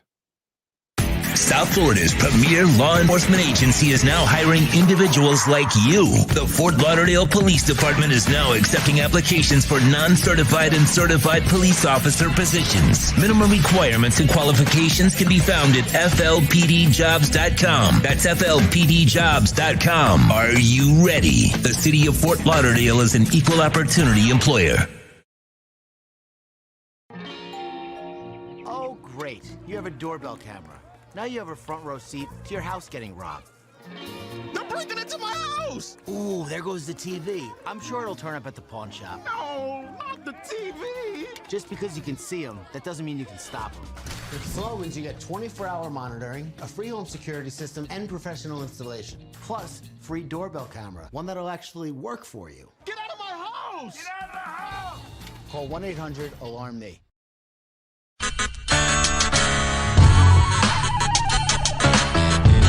There's no need to drive around South Florida wasting valuable time looking for a new or certified pre-owned Acura. Go to the #1 volume sales dealership in the Southeast United States. Craig Zinn's Acura of Pembroke Pines. Purchase with pace and space in a dealership tailored to your needs. From home buying to providing that personal touch. Contact the 2020 Satisfaction Award winner Craig Zinn's Acura of Pembroke Pines. 888-776-5123. That's 888-776-5123. Or visit them at 15601 Pines Boulevard in Pembroke Pines.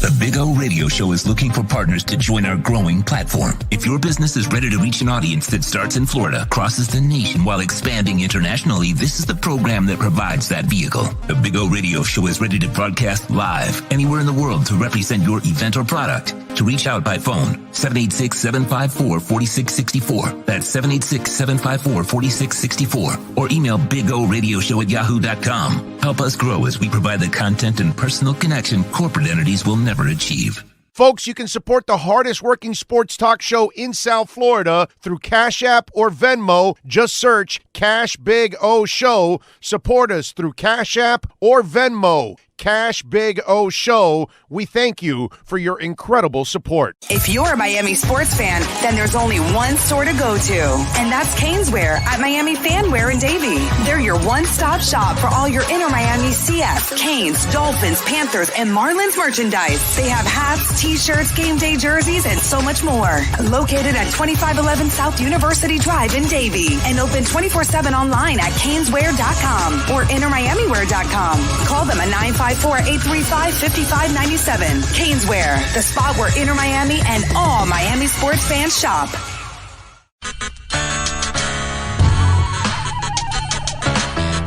The viewpoint statements or beliefs expressed on the following program by the host, guests, or callers are not necessarily the opinions of fantasyxs.com, media group, Inc., ownership, management, sponsors, or website. The Big O Radio Show is brought to you by Caneswear. Go to caneswear.com, where all orders over $99 get free shipping. Sloman's Total Home Security. Protect your home with the best in the business. 1-800-ALARM-ME for the company serving America for nearly 100 years. 1-800-ALARM-ME. Tommy B. Butts Junior Enterprises.com. Licensed roofing contractor. 100% financing is available. Go to Tommy B. Butts Junior Enterprises.com. When it comes to South Florida sports teams, very few in the media have witnessed, lived, and covered it like the Big O. Let's start the program dedicated to your favorite South Florida teams with a passion that's unmatched. The Big O Radio Show is on. Here's the Big O. Ready. It's hour number 2 of the program. Appreciate it. Thank you. I always love the delusional. Like on Twitter, Julian Rodriguez goes, Big O, so you talk about Flo being an a-hole and people skills. How many times has Belichick won Mr. Congeniality? Flo's a good coach, and he's going to prove it wherever he lands next. Tua is no way like Breeze, just in size. Breeze work ethic got him a football PhD. There you go. That's right, Julian, because all the coaches that have been fired here for the Miami Dolphins, all the head coaches, Jimmy Johnson, Dave Wanstead, Joe Philbin, Cam Cameron, Adam Gase. I mean, they've all gone on to become great head coaches at other places. All of them. Every one of them, after they left Miami, they took another job as a head coach in other places and just did great. And I've seen players do that all the time, right? We saw Sammy Morris. We saw Wes Welker. We've seen guys all the time leave Miami, players, and go play well. But, Julian, you're so right, dude. All the coaches that leave here, man, every single head coach that gets fired here from the Miami Dolphins, they go and take a head coaching job somewhere else, and they're so fantastic. God, yeah, man. It's really impressive the way it's worked out that way. It's so sad for us, right? I mean, it's sad that we watched Joe Philbin become a great head coach somewhere else. Even Jimmy Johnson, who left scared with his tail between his legs in the final press conference after getting his ass kicked 62-7. All that bravery that he couldn't even take the questions from the media.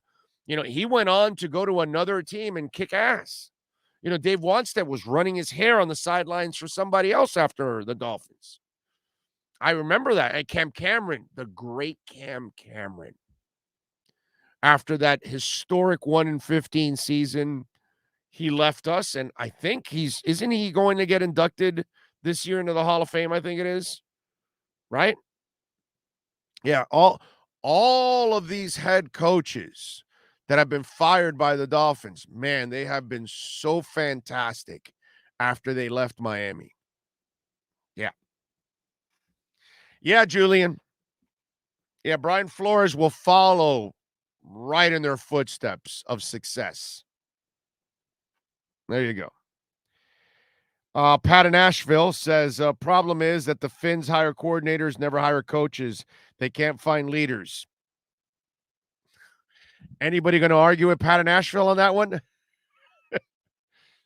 He's right. We talk about it all the time. You found half a coach or a third of a coach because he only knows one part of the team. and he can't handle the whole team. He's right. That's been the deal. I see no fire in Tua. I know, right? He only kills himself in 10 months to come back from hip surgery so he can get slammed by Michael Brockers of the Rams. I know, Billy. There's no passion there. Of course not. There's no fire. Nah, of course not. He's not brave either, by the way. He's not a tough guy either. Yeah, no, he has no work ethic because, of course, it takes no work ethic to actually bust your ass from you blowing out your hip in November and you're ready for football in September. Yeah, no, you have no work ethic there. You have no fire. You have no commitment. You have no professionalism. No, none of that. You're right, Billy. I mean, that's all he's ever shown coming off the bench to bail out Alabama. No fire, no leadership, no desire, not a winner. Billy, I mean, dude, the examples are endless of him having no fire, no desire, no work ethic. Billy, man, you have made such a great point today. It's fantastic. I mean, playing through broken ribs, a fractured finger, a crappy line, no coaching, running game, never pointing fingers. No, there's no work ethic there. There's no professionalism. There's no fire whatsoever. No, you're right, Billy. I mean, really, the guy has zero character. Everything about there's nothing to admire about Tua Tagovailoa. He's about the laziest sumbitch I've ever seen in my life. We might as well put Hassan Whiteside back there.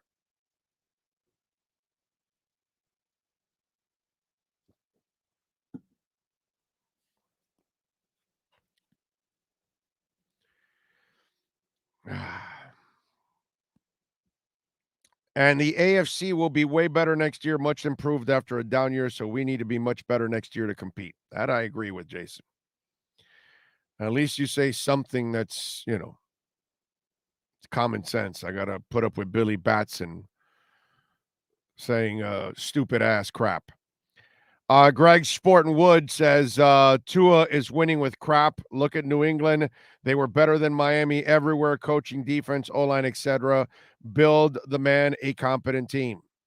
No, we haven't been able to build a competent team in 25 years.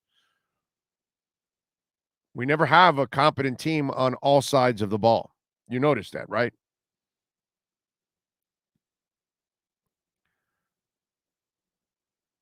Darren Lee says, don't let Big O fool you. Miami is QB shopping. Yeah, no, of course, Darren, because you have all the great insight on the team.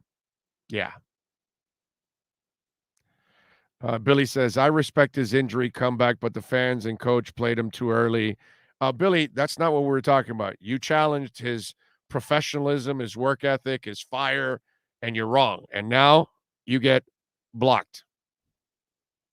See? Now you get blocked. Now there will be no more comments from you now. See? There you go. Now we will hear from you never again. How about that?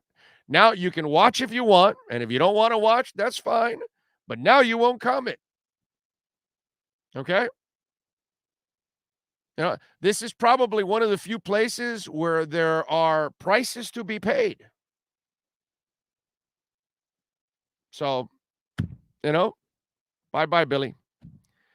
I don't think I could have played through the mental abuse that Tua had to, lack of support from Flo and media asking him about Watson all the time.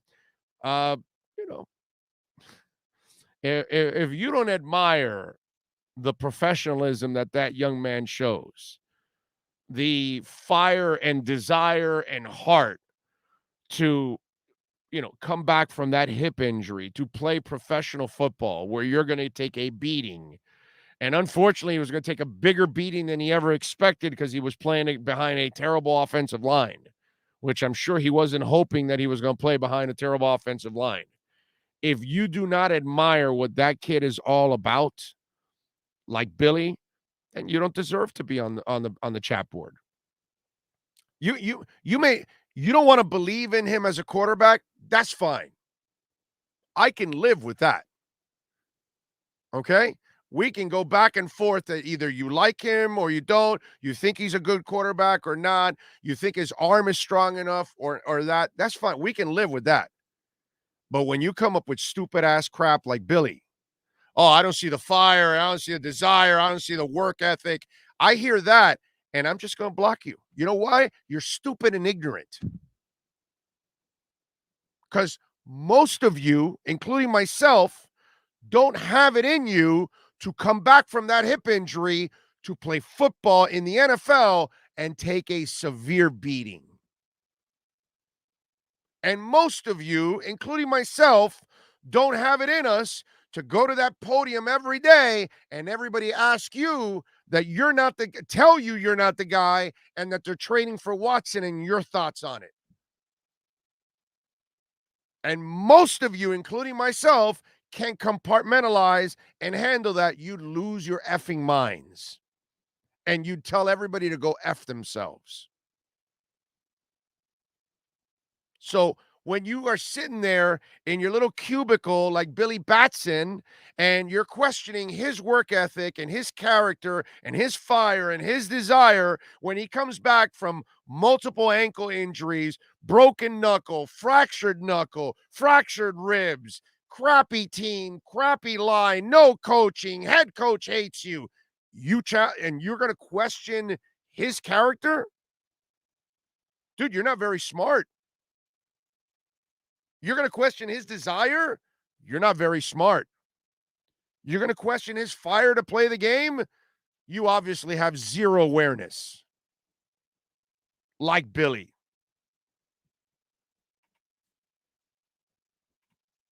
So, prices to be paid on this show. Make sure when you make a statement, you can back it up. Because if you can't back it up and I'm not in the mood, you're out. Okay? So, Billy, you're out. No freaking way can any fan argue Jean-Pierre, Godsey, Studsville, and Fry were competent to lead their respective units on offense. Flo failed with these coaches. Number one reason we finished 9-8. The reason why you're not in the playoffs is because of two words. Brian Flores. And if there's any stupid-ass team in the NFL that wants to hire his incompetent ass to be their head coach, well, then guess what? You get what you deserve. Okay? Because that's the only moron that thinks you can win with jabroni brisket.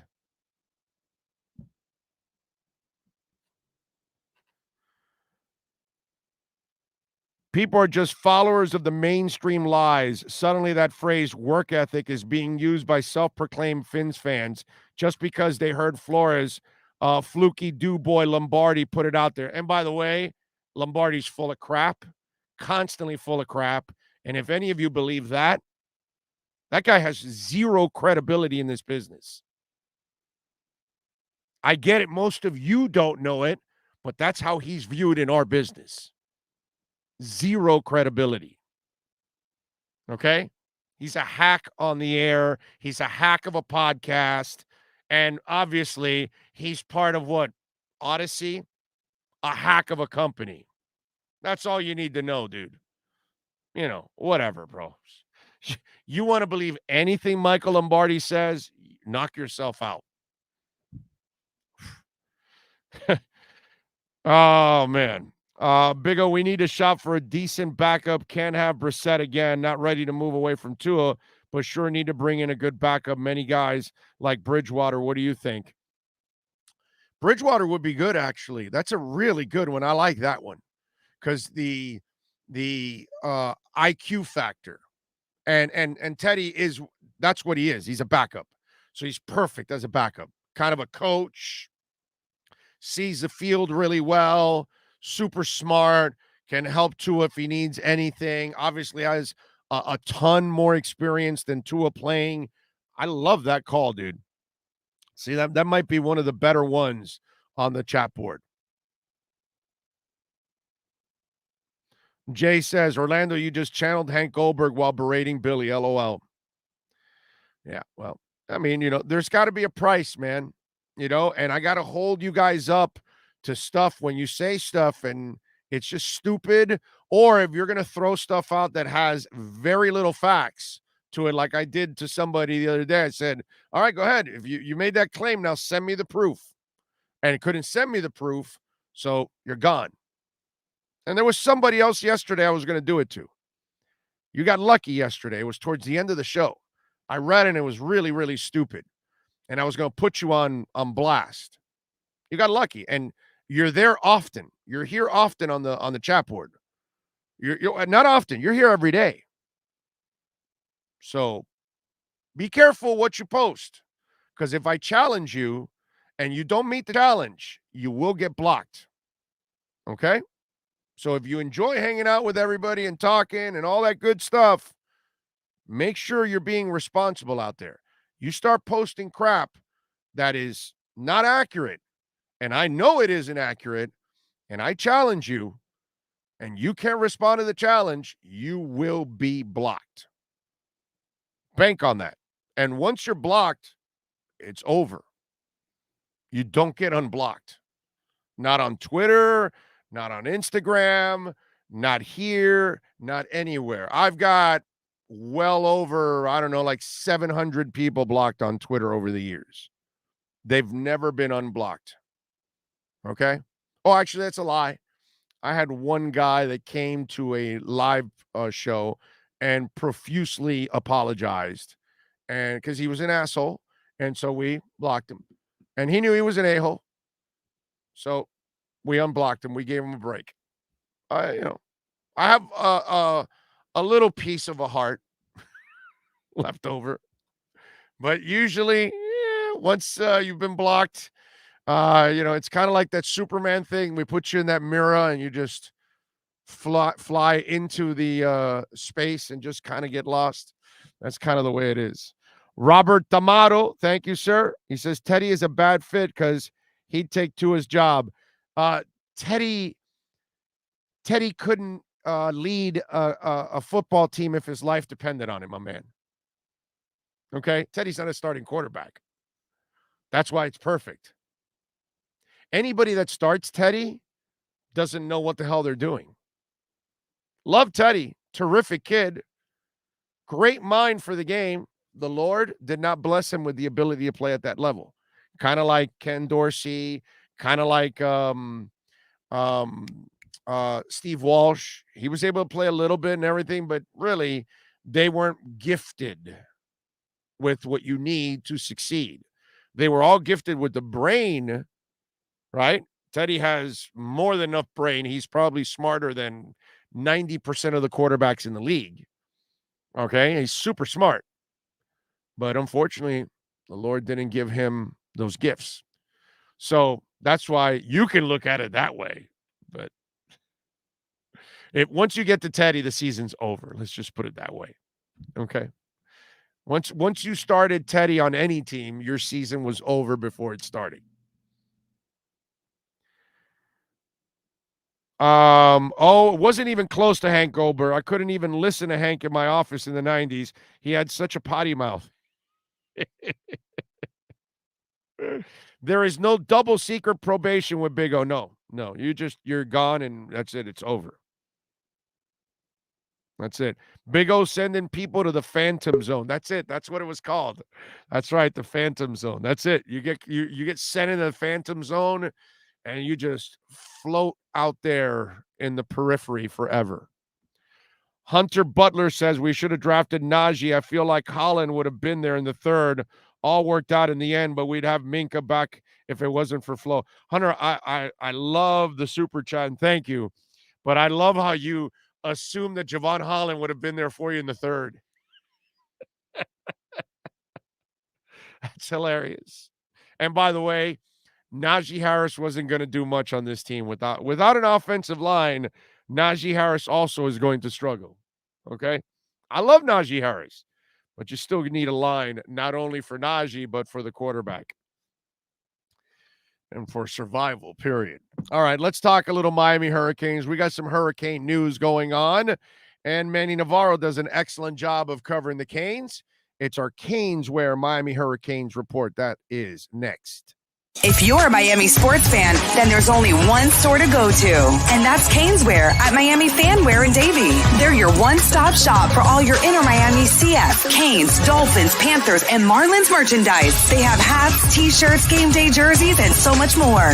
Located at 2511 South University Drive in Davie, and open 24/7 online at caneswear.com or innermiamiwear.com. Call them at 954-835-5597. Caneswear, the spot where inner Miami and all Miami sports fans shop.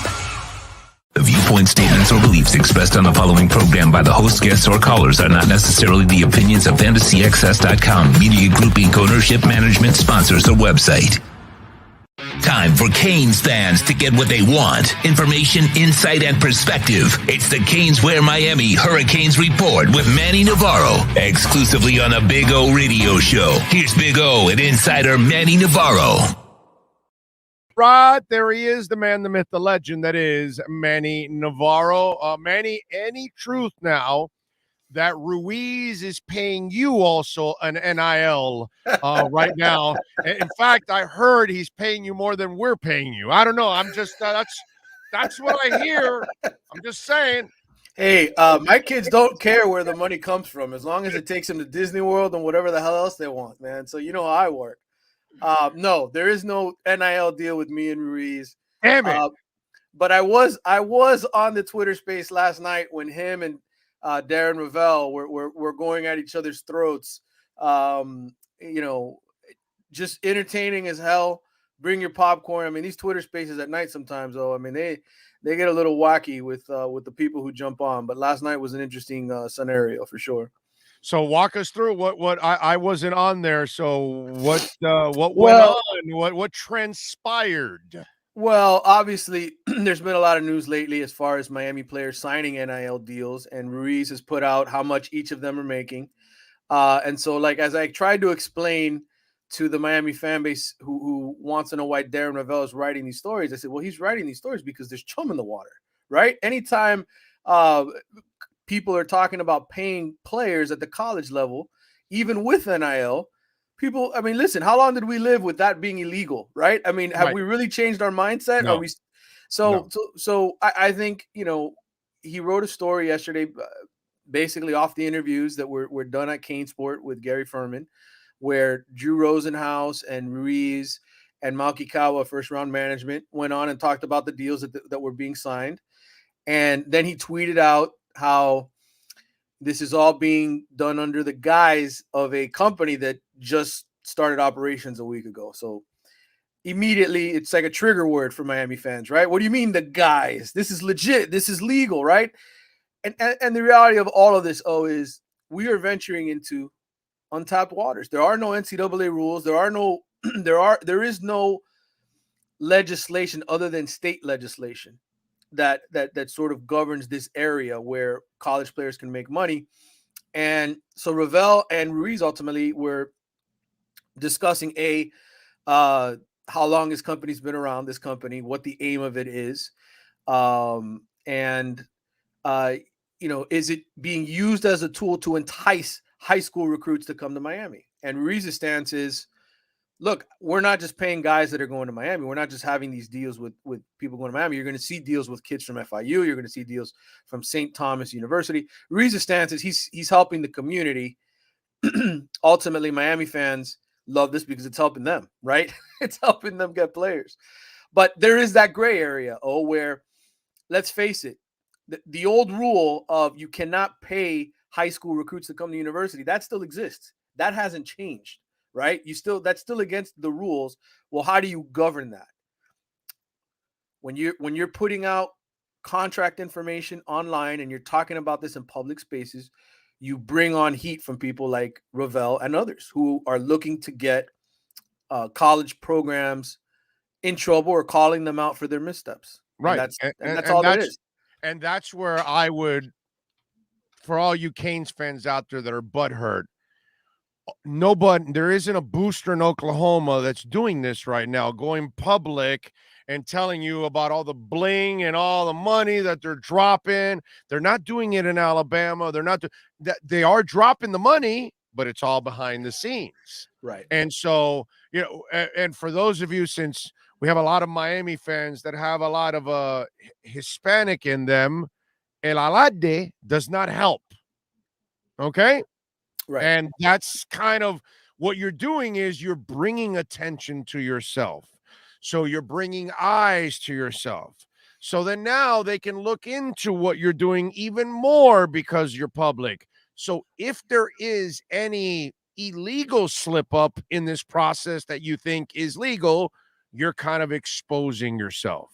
Right. So Darren Ravel is going to cover this because nobody else is doing something like this, that they're just sitting up there publicly and there's all these big name people saying, well, we gave money to this kid and that kid and that kid and that kid. And you're standing there like Oprah and saying, you get an NIL deal and you get an NIL deal and you get an NIL deal. And what do you expect? Darren Rovell and others are going to cover this. Absolutely. And I've kept my distance through all of this. Because my old school teaching, sitting next to old Ed Pope at the Orange Bowl for many years, learning at the foot of him and all the other journalists at the Miami Herald over the years. And I've kind of waited to see what is this guy's motivating factor for all of this, for Ruiz. Like, what is it that he's really pushing for? What is legal? What is, and I've wanted to see legal documentation. I've wanted to see these NIL deals actually get approved by the university, because again, this is the Wild West right now. At every school, you have guys like this. The difference is John Ruiz is putting everything out there. And as you say, chum in the water, people are going to come and they're going to ask questions. And he's answering them. He sat there for a long time answering the questions, saying, hey, listen, we have an outside law firm who's confirming we're not breaking any rules. We have, we're going through this process meticulously, he claims. But again, all of this is fresh. What was his answer? What was his answer on why he's doing it? Well, I asked him that question. I said, why are you doing this publicly? And his response to me was, well, why wouldn't it be? It would be asinine otherwise. We're trying to promote our company. We're trying to help these athletes get more money. And his thinking is, when you put out contract information, it helps them with future deals. Other people see, hey, these kids are being paid this much to do it. Somebody's investing in them. Maybe I want to get involved. To me, when it comes to college sports, being in this realm for many, many years, knowing how many kids were paid under the table anyway, Miami fans just don't understand. Like, they think, well, we're being picked on. And I'm saying to them, no. The SEC schools for years got away with it because they had a system, dude. It was the mafia. It was mafioso-like in those areas. Right. Some dude they don't know shows up at the house, drops off a bag. Nobody asks any questions, and that's it. It's over, and nobody knows anything. Didn't come from the school, didn't come directly from an agent, didn't come from a booster. Just some dude showed up at your house, and you kind of knew what you had to do after that. And that's it. It's one of those things. That's really what you should be doing, if you're John Ruiz, Yeah. But we live in a different place down here, brother. And you know how it is. Miami's going to do it this way. And look, every reporter, I don't blame Darren Ravel for sniffing around. Like, I can't blame him for wanting to write to figure out what the hell's going on at Miami, right? Who's this Ruiz guy? All of us are trying to figure out, where this is headed, right? Where is this going to be troublesome for Miami? I mean, I've sent text messages to Rudy Fernandez and different people in Miami's administration. Hey, this guy's on a Twitter space talking to high school recruits. Yeah. Like, you want to pay attention to this just in case it might get you in trouble. Just to kind of, go back and go back way back into time. What Ruiz is doing is nothing different than when Sonny Werbin was doing with the New York Jets back in the AFL days. And he had a mediocre quarterback before he got Joe Namath. And he was like, well, I'm going to give him a big contract if he plays well this week. And people would ask him, well, why are you going to do that? He goes, because it'll make news. It'll get our name out there. It'll get people talking. And so Ruiz is doing that. He's getting his name out there. He's getting his company out there. And I was told behind the scenes that, believe it or not, his company made some deal where they landed like a bunch of money. Right. And they made a bunch of money, and he just wants to kind of give back. And this is his way of giving back. Actually, he actually means well. While he's doing it very aladoso and he's doing it very brash and all that stuff, the twisted part about it that people may not understand, he actually has good intentions. You know what I mean? And Hey, he means well with it, but it's just the way he's going about it is very Miami, bro. yeah, no, it is. And look, in the end, like I said, I've kind of tried to be Switzerland through this, like, do my job. That's my job as a journalist, right? Ask questions, figure out what's really going on. But people are gonna go about their own business reporting this story any way they want, I'm a show me the papers, show me the legitimacy of these type of things. And early on in this process, there was none of that. It was promises. It was, hey, we're going to do this, we're going to do that. Now you see the documentation of the suit, against the Florida High School Athletic Association. You see the documentation of, everything that he's trying to go through. And he said last night, hey, these were passed through They went through their compliance office, their NIL people, and it was approved. Now, what's going to happen a year from now? Who knows? Who knows what the NCAA and all of these universities together, I think, the ACC and the Power 5 schools, what they ultimately agree upon as legal and illegal. Because right now, it is not an even playing field. Certain states have certain advantages over others when it comes to this. Right. Well, so I would think at some point. But again, the problem is you're cheating. It's not about your state laws. It's about cheating the individuals of their opportunities. Right. And so if your state is getting in the way of it, that's the state's problem, not you shouldn't be hurting other individuals that can benefit from it in other states. It's kind of like in crypto, those of us, we can invest in OKCoin and in crypto.com and Voyager and Binance. But if you live in New York, you only have Coinbase. And you will not be able to use OKCoin or crypto.com, but that's the New York laws that unfortunately limit their opportunities. So they're losing out on very many money-making opportunities in crypto and DeFi because they can't take advantage of all of that kind of stuff. So yeah, it all depends on the rules. Now, when we look at what's going on, and do we know if this is bringing the attention of the NCAA? Because that's what I really would be concerned about. And then here's the flip side of it, and part two of this. This is the Columbus Mafia, isn't it? And I know whether they like being called that or not, but Ruiz is part of the Columbus Mafia, and so is Mario Cristobal, correct?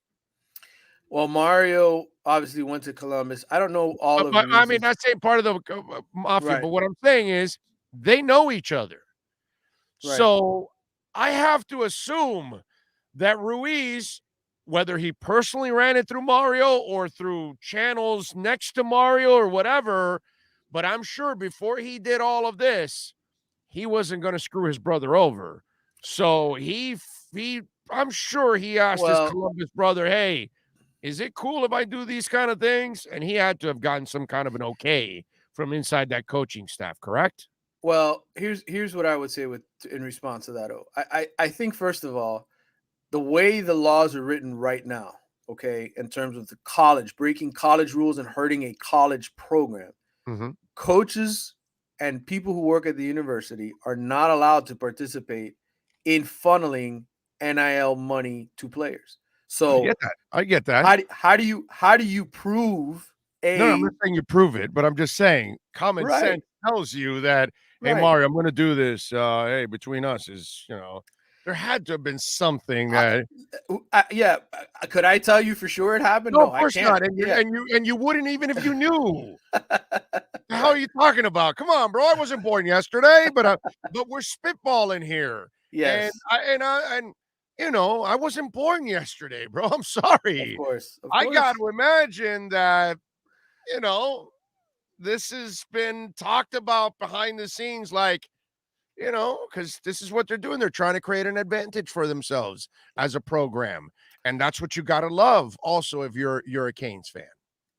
Absolutely. And ultimately, Miami is benefiting from all of this. They are the school that is getting players paid, and other players are watching and they're seeing. And as long as this continues and as long as they don't get themselves in trouble and Ruiz goes through all the checks and balances he needs to do, then this is nothing but a plus for the program, man. Like, of course, it's obvious. Will it help them in recruiting? In all honesty, high school recruiting, I'm not talking about the transfer portal, because the transfer portal is a different animal altogether. Once you're in college, you can sell whatever the hell you want to sell to a kid as far as NIL deals. But from a high school level, I don't think as many kids, it's become a different deal now because of the transfer portal. There are fewer quote unquote elite high school kids in my mind in the eyes of these programs because they have to win right away. These coaches are under such immense pressure that the transfer portal in a lot of ways becomes much more valuable than, hey, winning the sweepstakes for a 5-star or a 4-star. I'm not saying it doesn't matter, but what I am saying is for these coaches, I think a lot of them are realizing, man, hey, you know what? I'd love to get this 5-star. I'd love to get this 4-star kid, but I know it's going to be a year or two before he can really help me. You know, and for a coach, sometimes they don't have that time. Like they're under pressure to win right away. So I think as far as money and what's being promised to a lot of these kids, it's still the top of the top. It's still the top of the top kids, like the upper 1% that are kids that are getting the big time money to be swayed to schools. Manny Navarro, follow him on Twitter at Manny_Navarro. I guess we have some news on the recruiting side, a little Ole Miss running back.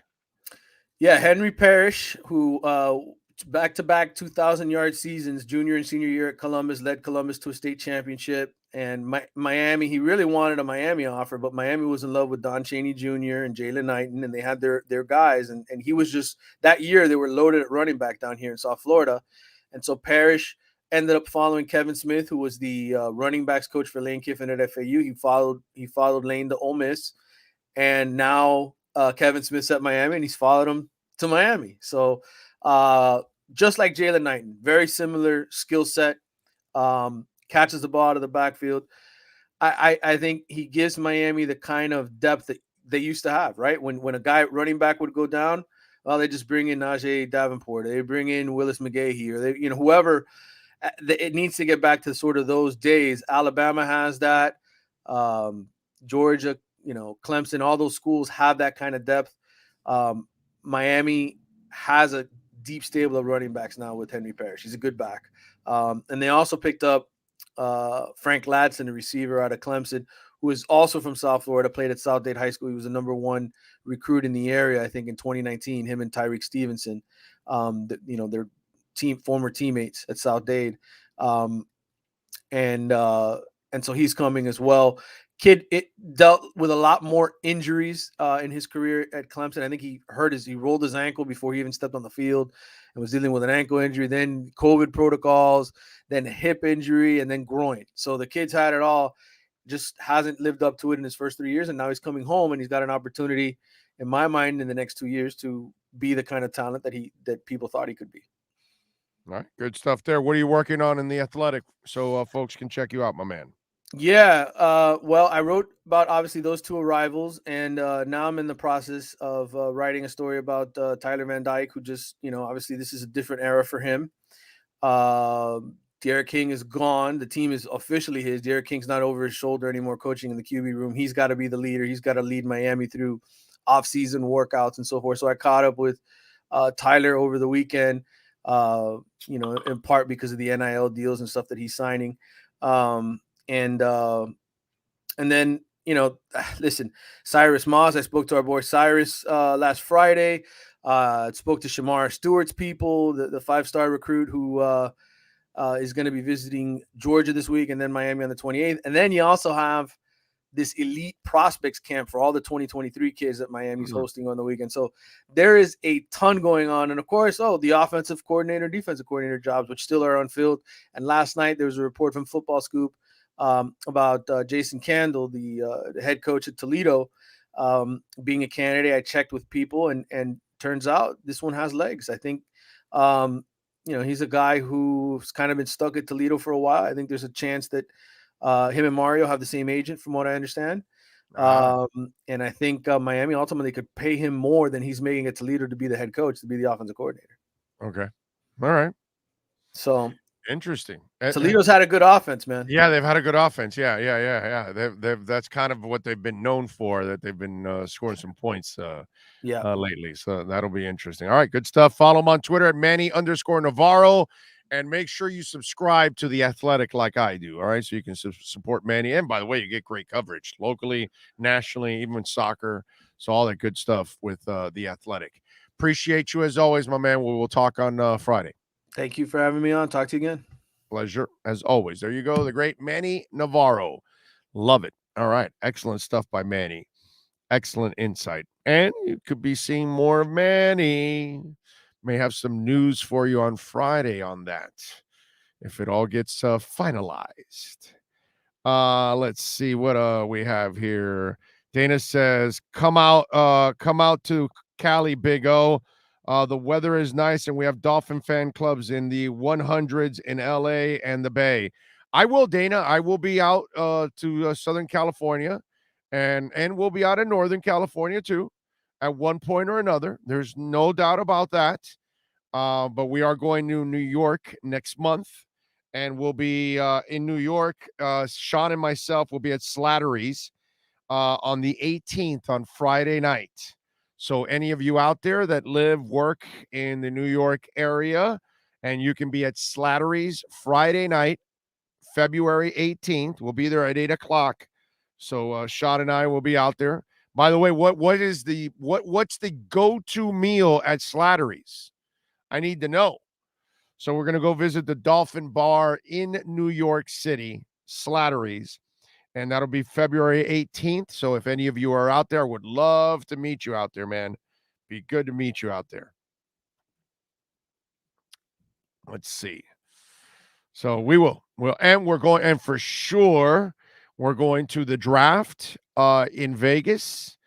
We will tell you what hotel we will be hosting in. We are waiting to get everything finalized, but it looks like Vegas will be our home away from home. We will be going to Vegas several times a year.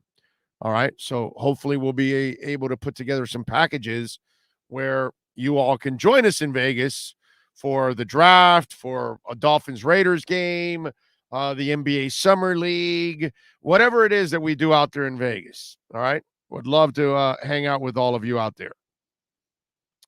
Alex, thank you, sir. A little love on the super chat. He says, you think the Finns go after Ridley this offseason? No. I don't think so. I think if they spend anything in free agency, they're going to go on the offensive line. I think they would draft a wide receiver instead. But hey, bro, anything is possible. All right. Triana says, what did you think of Bam's return last night? Also, Duncan only had 8 points in another subpar performance. I know you spoke to Ira about him last week. What can snap him out of this funk? I don't know. It's a 44-game funk now.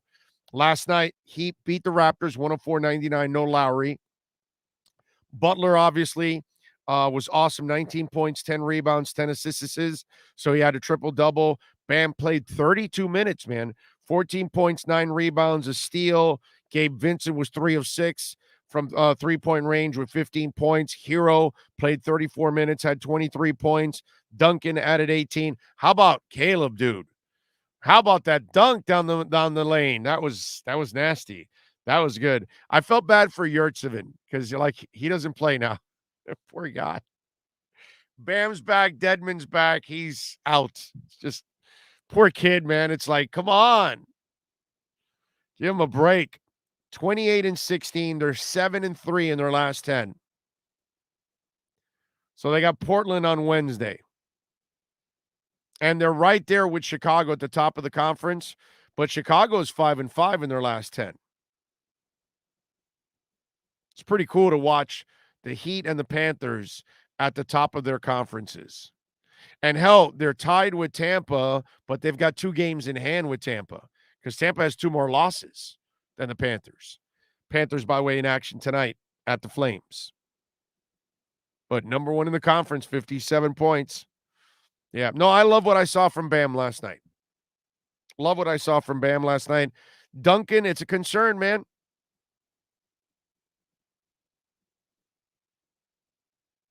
It's a concern. Big time concern. Robert Tamamato says, LOL, I know that was a joke. Love the show, Big. Oh, okay. All right, my bad. Okay. Thank you for the super chat. I appreciate it, Robert. Very nice of you. What up, Big O? Love your show, says Gilbert Martinez. Well, thank you, Gilbert. We love you for loving the show and supporting all of us here on the program. Appreciate it. By the way, in hour number 3, Alan Pupar will join us at 1:30, at 12:30. I'm sorry. Soon, we may be going 4 hours. We may have too much material, too many insiders, all that kind of good stuff. And wait till you see what we got brewing. Show is going to be expanding even more. Okay. Inund 8D or something. He says, area, bro, trust. Are you talking about like the hotel area in Vegas? It's a nice place. That's the one that's right next to the Cosmopolitan, right? The Aria. It's all that glass. Yeah. The Aria is nice. I don't think it's fair that Yurtseven didn't play last night. Well, Daryl, that's life in the big city, bro. Life isn't fair. Look at Mike Mayock. Mike Mayock got fired yesterday, and that's life isn't fair because you don't really know if Mike Mayock is a good GM or not. Okay? This was all Gruden's doing. Mostly. I mean, I'm sure he took some of Mayock's picks, but I'm sure Gruden, he's a maniac, dude. So I would blame Gruden for most everything. But, yeah, this is life. And they have to kind of wash away themselves from the stank that is John Gruden. So that's the problem. So you've got to do something about that. And Mayock is part of the Gruden stank. So that's probably why. And life ain't fair, man. And Yurtseven played well. But you know what? The good thing is the kid now he's got now the confidence that he had success, that he can play in this league. He's got the coach's confidence now that he can play and help. He's got his teammates' confidence now that he can help. All of these things are huge. So that's where he's made some progress. And he's opened up eyes around the league too. So it sucks that he didn't play yesterday, but in the long run, he's made enough of an impact now that he will be part of your rotation from here on out. And the good thing is, hey man, as Heat fans, we now know you have a future big man that you've got in the mix. That's pretty cool. I mean, Caleb Martin looks like you added a first-round pick, right? The way that guy plays helps you on offense, helps you on defense, can shoot, take it to the rim. I like this Caleb Martin kid, man. The more I see of him, the more I like him. The more, and not only that, not the more, I don't even have to say that. He is a Heat player. It's been pretty cool because you almost feel like the Miami Heat have had a real good draft the last 2 years with some of the players they've added along the way with everything else they have. And a couple years ago, we didn't see the young Heat team getting to the finals in the bubble. And now we're going to have this team. And this team has got all the potential, man, to go all the way to the finals and win it. As deep as they are, the fact that they play on both sides of the court, and if they add Depot to this mix, forget it. I mean, I never saw this coming. Who the hell ever thought that the Heat were going to be this deep? I mean, we were hoping to get Depot back, and that would be really good. But the emergence of Caleb Martin, Yurtseven, Strus has really picked up where he left off last year, and Gabe Vincent. And Gabe played well yesterday, 3 of 6 from three-point range, 15 points. Wow. It's been a blessing to see what's gone on with the Miami Heat. Man, awesome. Awesome. So they are off today. Tomorrow, they take on Portland at 7:30. All right. Panthers are in action tonight. I like that the Heat aren't playing tonight. I like that it's just the Panthers by themselves. That's good. I get to, kick back, turn it on at 9 o'clock, watch them against Calgary, and hopefully they'll get it done. David says, Gabe Vincent on last night's defensive performance. Players see a smaller guy. They think it's sweet. It's not always sweet. Another guy that's made most of his minutes. Yeah. Vincent's been awesome. Johan Weiss says, Big O, what's your opinion on why we let Achua go? I guess they didn't think that they probably thought he was too raw and that they couldn't work with it. And well, I think that was part of the move too, right? Didn't they make a move? So yeah, either way, I guess they probably thought he was too much of a project, but the Yurtseven move makes up for it. Right? That's the beauty of it. That you end up getting another big guy and really helps you out, really develops. Hey, Big O, Marlins cap is fire. Thank you. You could check it out at Caneswear. They may have it, they may not. But if they don't, I bought this one specifically at the Marlins store in the stadium. Okay? It is a sweet ass hat. I love this hat. I really do. Some people don't like this 305 stuff, but I'm 305 till I die. So I have no problem wearing my 305 Marlins cap, and I think it is a sweet ass cap. It's one of my favorite caps that I have. Okay. And I bought this one in the Marlins store. So if they don't have it at Caneswear, go to caneswear.com. They got a bunch of hats. I don't know if they have this one or not. But if they don't, the Marlins store will have it. Okay. I bought it 2 years ago. Right. Not last season, but the season before. It was the first year of the podcast, and we were out at FanFest, and we were out there broadcasting. We had our tent out there and doing our thing. And this was the hat. I went into the store, I saw the hat, and I said, I got to buy this hat, dude. How am I not buying this hat? Sweet lid. Love it. Big O, finish Cobra Kai yet? No, I have not. Still need to finish it. So let's not ruin it for anybody out there. Okay. Big O, do you think they will re-sign Duke Johnson? I hope so. I'd like to see him prove me wrong and come back and see if he's given a chance and can be an every down back. I mean, he's not old. I thought he was in the league longer than what he has been when they first acquired him. He's been in the league like 10 years already now. It was like 7. I was like, holy crap. And so it's funny. You think that somebody's been around longer than what they really have been around. And the other thing that happens, these last 2 years have been so long for all of us because of the pandemic. So even players that have only been around a year or two, you might think they've even been around longer. But yeah, the Duke Johnson, I hope he gets a shot. He deserves it. He did better than I ever expected him to do in running the football. Very, very impressed with the young man. Let's take a break here. Our number 3 is next.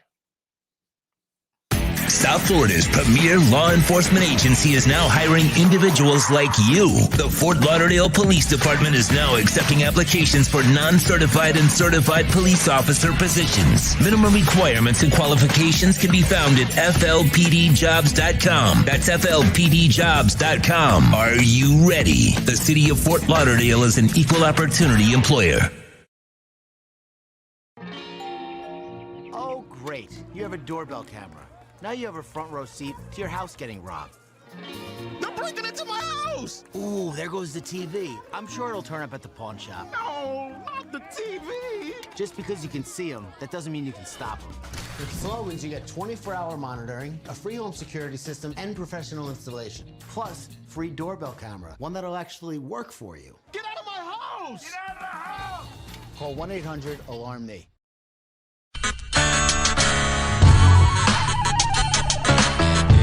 For over 16 years, EJDconstruction.com has provided South Florida residents quality craftsmanship, accurate project management, and exceptional service. That's why EJDconstruction.com is an A-rated member of Angie's List and the Better Business Bureau. When you're looking for the right custom home builder for additions or home remodeling, please call my friend Eric at 305-433-4843. That's 305-433-4843 for EJDconstruction.com. When you need your warehouse looking good while staying efficient, there's only one place to find the finest racks in the business. Pallet Rack City in Hialeah. 305-424-8547. That's 305-424-8547. Pallet Rack City is the company you need when you want your warehouse sporting the finest racks in the business. After all, who doesn't love a great rack? Pallet Rack City. 305-424-8547. That's 305-424-8547. For over 25 years, South Floridians have counted on Tommy B. Butts Jr. Enterprises for their roofing needs. In South Florida, we battle the sweltering heat, rain, winds, and all kinds of tropical storms. That's why when it comes to protecting your family, home, or business, call Tommy B. Butts Jr. Enterprises.com.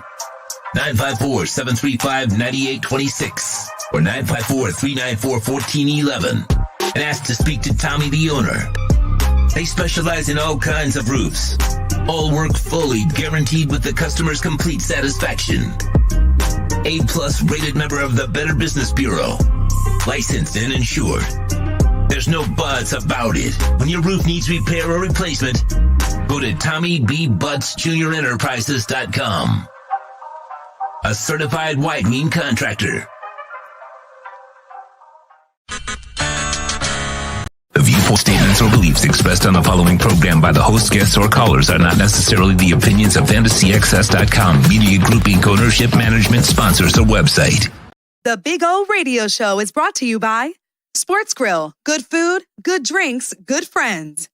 Craig's Inn Acura of Pembroke Pines, the #1 volume Acura dealership in the Southeast United States. The Fort Lauderdale Police Department. The FLPD is hiring. Go to FLPDjobs.com. When it comes to South Florida sports teams, very few in the media have witnessed, lived, and covered it like the Big O. Let's start the program dedicated to your favorite South Florida teams with a passion that's unmatched. The Big O Radio Show is on. Here's the Big O. Righty, welcome back, folks. Hour number 3 of the program. We appreciate all of you in this hour, by the way. Alan Pupar is going to be joining us, so we'll talk a little Dolphins with him at the bottom of the hour in just about 20 minutes.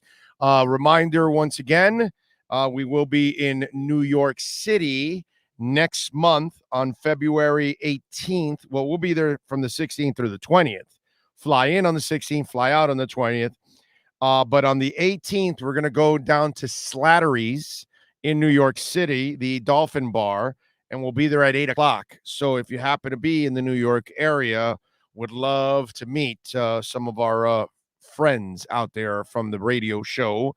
So if you live out there, come on out, man. Take the subway and join us over at Slattery's on the 18th of February at 8 o'clock. All right. Thursday, we'll be at Hialeah Park at 10 a.m., rocking and rolling. This week, no, Friday, we will not be on the road. It'll be next Friday that will be over at Acura of Pembroke Pines. Eric Collins says, Big O, loving the show as usual. Aloha from, and then you didn't finish. I guess you're saying aloha, so you got to be in Hawaii, I hope. Dana says, I want you to come out to SoCal. We have a fan club with hundreds of members. where we watch the game, have a large enough space to accommodate you. I have the club's president's number. I love how it says we have a large enough space to accommodate you. What do I look like, Jabba the Hutt or something? What the hell's going on here? I'm joking. Relax, having some fun. Sean and I will be out there at one point or another. I promise you, we'll be out there in Southern California. Okay, guaranteed. Let's see. Victor says, why is the media making a big deal about Tua as the QB for the new coach? What opening is there that the QB is optional besides Houston? It's like my man Joe yesterday. You already have people that have made their minds up. So they don't want Tua as their quarterback. They don't believe Tua should be the quarterback, or they don't believe Tua can be a starting quarterback. So when you have that level of thinking, you're already assuming, oh, well, you got to bring in competition, right? Oh, well, no, you got to trade for Watson, right? And so that's what's going on all across the country. And guess what? That's what Kyler Murray has to deal with. That's what Tua has to deal with. That's what Kirk Cousins has to deal with. That's what lots of quarterbacks have had to deal with over the history of time. Drew Brees had to deal with it for several years until he finally figured it out. It happens, man. Joe Theismann was told, you're not good enough, and he had to go to Canada to then come back. Warren Moon was told, you're not good enough. You think what Tua's going through is tough? You think what Drew Brees had to go through is tough? Warren Moon had to go to Canada. Okay. Joe Theismann had to go to Canada. It happens. It's just the way it is. Like I told you in the last hour, I can deal with that, whether you believe or don't believe. Now, let's not get into ridiculous stuff, okay? The stupid stories about work ethic and all that. Come on, man. That's just ridiculous. Let's not get ignorant now. And if you want to follow any, stupid ass story by guys that, get their facts from Facebook, well, that's your problem, not mine. I won't allow it on this show. But Tua's got to deal with the same thing tons of quarterbacks have had to deal with in the history of time. He's got a bunch of people that don't believe in him. And he's got to now prove those people wrong. That's it. Or make people like me end up looking wrong. One way or another. But something's got to give, and that's what's going to happen in the next year or two. You can bet your life that that's what's going to end up happening. But that's where we're at right now. Too Extreme says, Big O, I can't stand how the media and wannabe know-it-alls are trying to treat and give Tua the Tebow treatment and criticism because they've made their minds up. That's all. Vlad says, I hope you guys build around Tua and give him a chance. It would suck to see him go to another team and become a good QB. Just like when we watched Drew Brees, could have come here, but he went to New Orleans, and the rest is history. That's all. Gilbert says, you are hilarious. You make the show so entertaining. Well, thank you, Gilbert. That's very, very kind of you, my man. Very kind of you. Thank you, sir. David says, if it ends up being the Bucs versus the Packers in the NFC Championship game, who do you think comes out of it?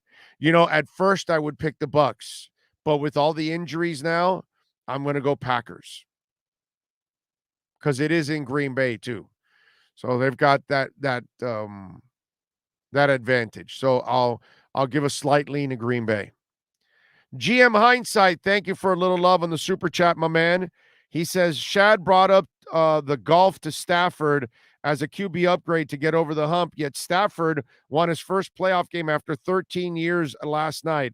Facepalm. No, I'm with you. Matt Stafford has never been the answer. He's put up a lot of points, but he's never been the answer. And Matt Stafford, even this year with that team, with that Rams team, he effed up a couple of games. And that's Matt Stafford. But yesterday was the perfect game for Matt Stafford. They didn't really, what you can't do with Matt, at least that's what it has seemed like throughout his career, you can't put the game on his shoulders. Because, yeah, he's got a wicked arm and all that stuff, but he will make the stupid mistake on a consistent basis. So, yeah, Matt Stafford hasn't proven anything yet. He's got a really good team around him. He should be where they're at. What they've done so far with that team, I'm not impressed with Matt Stafford. I'll start getting impressed over the next couple of weeks if he keeps winning. That's when I'll get impressed with Matt Stafford. But any decent quarterback with that coaching staff should get this far. Dolphin chimes in, a little love on the super chat. He says, keep up the good work. Oh, I've been following you since the WQAM days. Always a listener. Thank you, my man. Thank you. Appreciate you. Thank you for following us, and it's fun kicking QAM's ass in every way, shape, and form now, which is a beautiful thing. That they are absolutely passé now, and there's really, you're not getting any substance there, and outside of Joe to get a little nostalgia, but outside of that, there's not really much left. So yeah, we're crushing them over and over again. So thank you very much, and thanks to you, Dolphin, and all of you out there. That's the reason why we're crushing them. So don't forget to smash the hell out of the like button. Very, very important to do that and help us grow. Jeff Fernandez says people think Tua should live at the stadium and 24/7 like Baker Mayfield. Although you gotta admit, Tua's commercials would suck compared to Baker. That's the main reason I root for Baker Mayfield. I got to admit, I wasn't much of a Baker guy coming out of college. Like I loved his moxie and all that stuff, but I didn't think he was going to be much of a quarterback at the next level. But I will say this, I'm always hoping to be wrong. I want him to be a really good quarterback for years to come because I love his commercials. I think he does an excellent job with the commercials. Now, the question is, when Baker goes to a new team next year, if he's the starter, will they do that whole thing that he's living at that new stadium now? I'm just saying. But he does a great job with the commercials. I really enjoy them. Jonathan Jensen says, Ruthie just called Zaslow by accident. Big O. LOL. At least you are on her mind.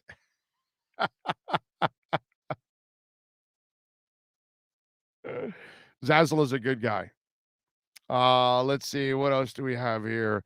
Willie Duper Molina says, I'm chiming in on lunch break. Acere, listening, eating crab and steak leftovers.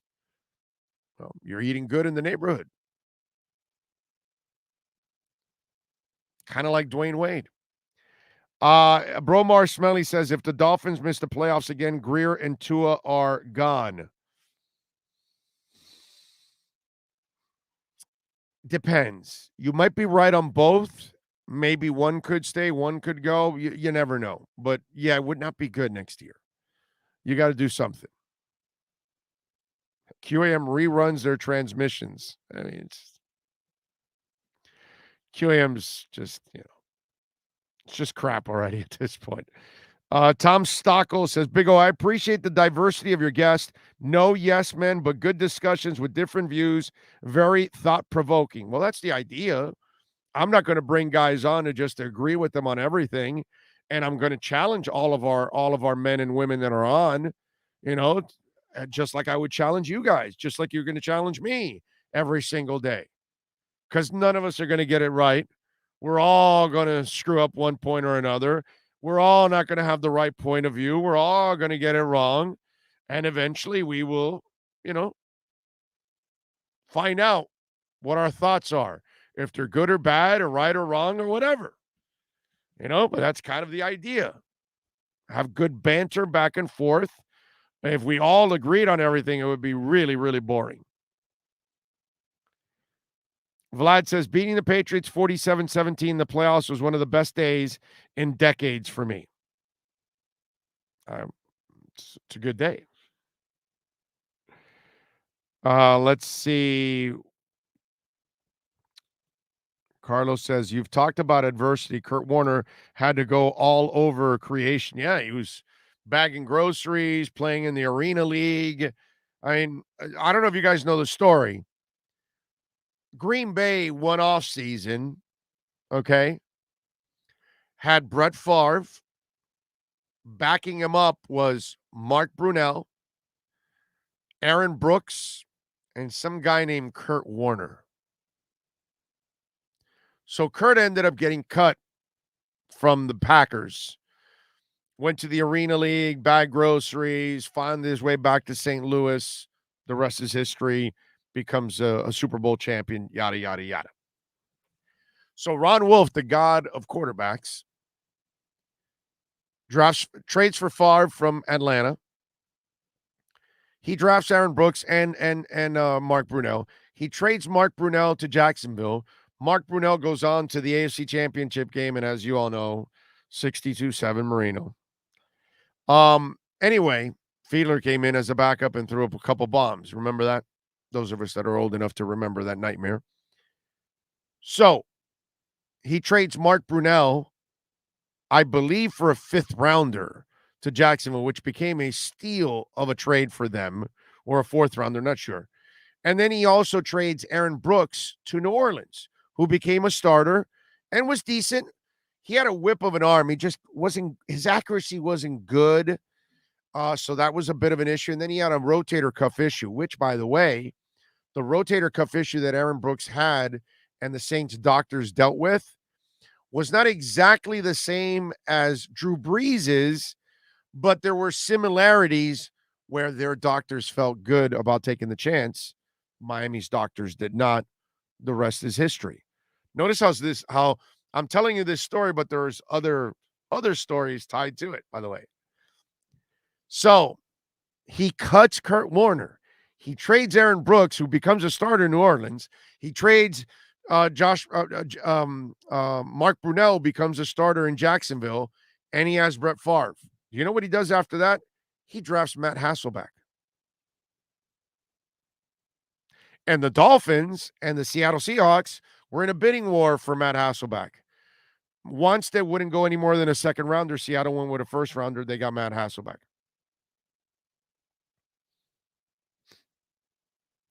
Like it was never enough for Ron Wolf to have one quarterback.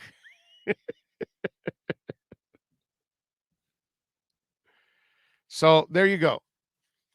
There's your little quarterback story and how it has all kinds of angles and avenues that go in different directions. It's crazy. Irving says, I would love to see Jalen Waddle and Calvin Ridley, 2 Bama guys that Tua is familiar with and has chemistry with. That could help Tua's game tremendously. Dabo could make that happen. Irving, I would like to see a good coaching staff, an offensive line, and a running game. And then Tua will be fine. I don't really care who the receivers are. Just get them decent receivers, and you'll be fine. I have obviously a lot more faith in Tua than most people as a quarterback. But you got to get him the people around him. And that line and running game and coaching is the most important thing right now. It really is. Big O, you think Gaskin's gone? Wilson and Ahmed, Parker, and Ford, Hollins, and Duke, and then draft big playmaker? I don't know if Gaskin is gone. Wilson, I would think so. Ahmed would be. Parker, yes. Maybe Parker comes back on a minimum deal, but I would not pay him any kind of significant money ever again. Ford can come back as a possession guy. Hollins and Duke, definitely. And draft a playmaker, yes. I like that. When are you at Slattery's? February 18th, sir. It's on our Twitter page at Big O Show. It's on our Instagram page. It's on our Facebook pages. But February 18th at 8 p.m. It's a Friday next month. Actually, a month from today. I didn't even realize that. Today is January 18th. So 1 month from today, we'll be at Slattery's sharing a beer with you all. Well, those of you that are going to show up. So there you go. Hope you all show up. Hope you guys come by and hang out and have some fun. We'll be there at 8 o'clock. By the way, I still have not gotten any scouting report at Slattery's. What am I supposed to order at Slattery's? What are they known for? Pizza, subs? What's the deal? I don't know. You guys got to help me out there with Slattery's. Luke says Denver's interviewing everybody, including the towel boy. Hey, don't overlook the towel boy. They're around all over the place. They get tidbits from everywhere. Caleb Hammett says, thoughts on Mike McDaniel? I like the idea. I don't know if he can build a staff, dude. He's so young.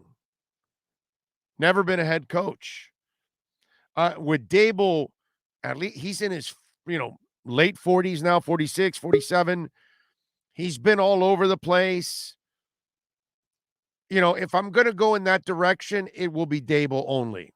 He's the only guy that I would go for out of that group of never been a head coach, first try. I'm not a fan of it. That's why I'd rather have Jim Caldwell. But if you're going to go in that direction, not Mike. I'm not going with McDaniel. I'll go with Dable. As you know, my theory, I like the coach that's been all over the place.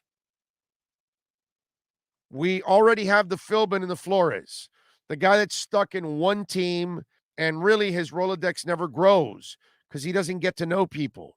That's what I like about Dable, as I mentioned yesterday. Pats from 98-01, Jets from 07-08, Browns 09-010 or 10. OC, Dolphins 2011, KC 2012, back to New England, Bama, and now the Bills. So he's been able to bounce around some. So I like that. I'll take a chance on that kind of a coach. But in a perfect world, Jim Caldwell is the kind of guy I want. Been there, done it, built the staff, coached the team, won, done everything. Been the offensive coordinator on a championship team, won 3 years out of 4 in Detroit, made the playoffs twice. Dude, you can do that in Detroit? Come on down to Miami. Picked up a mess in Baltimore in week 11 where they fired Cam Cameron, and Joe Flacco played the greatest football of his career. So for me, Caldwell's resume just resonates for me. It just tells me, like, this is the most, outside of, Wanstead and I guess Saban, because he was doing it in college, but outside of that, it's the most seasoned guy you've hired. More than Gase and Cam and Tony and all these guys that you've hired that never were really seasoned at this. This guy's seasoned and successful. And successful in the hardest place to win, Detroit.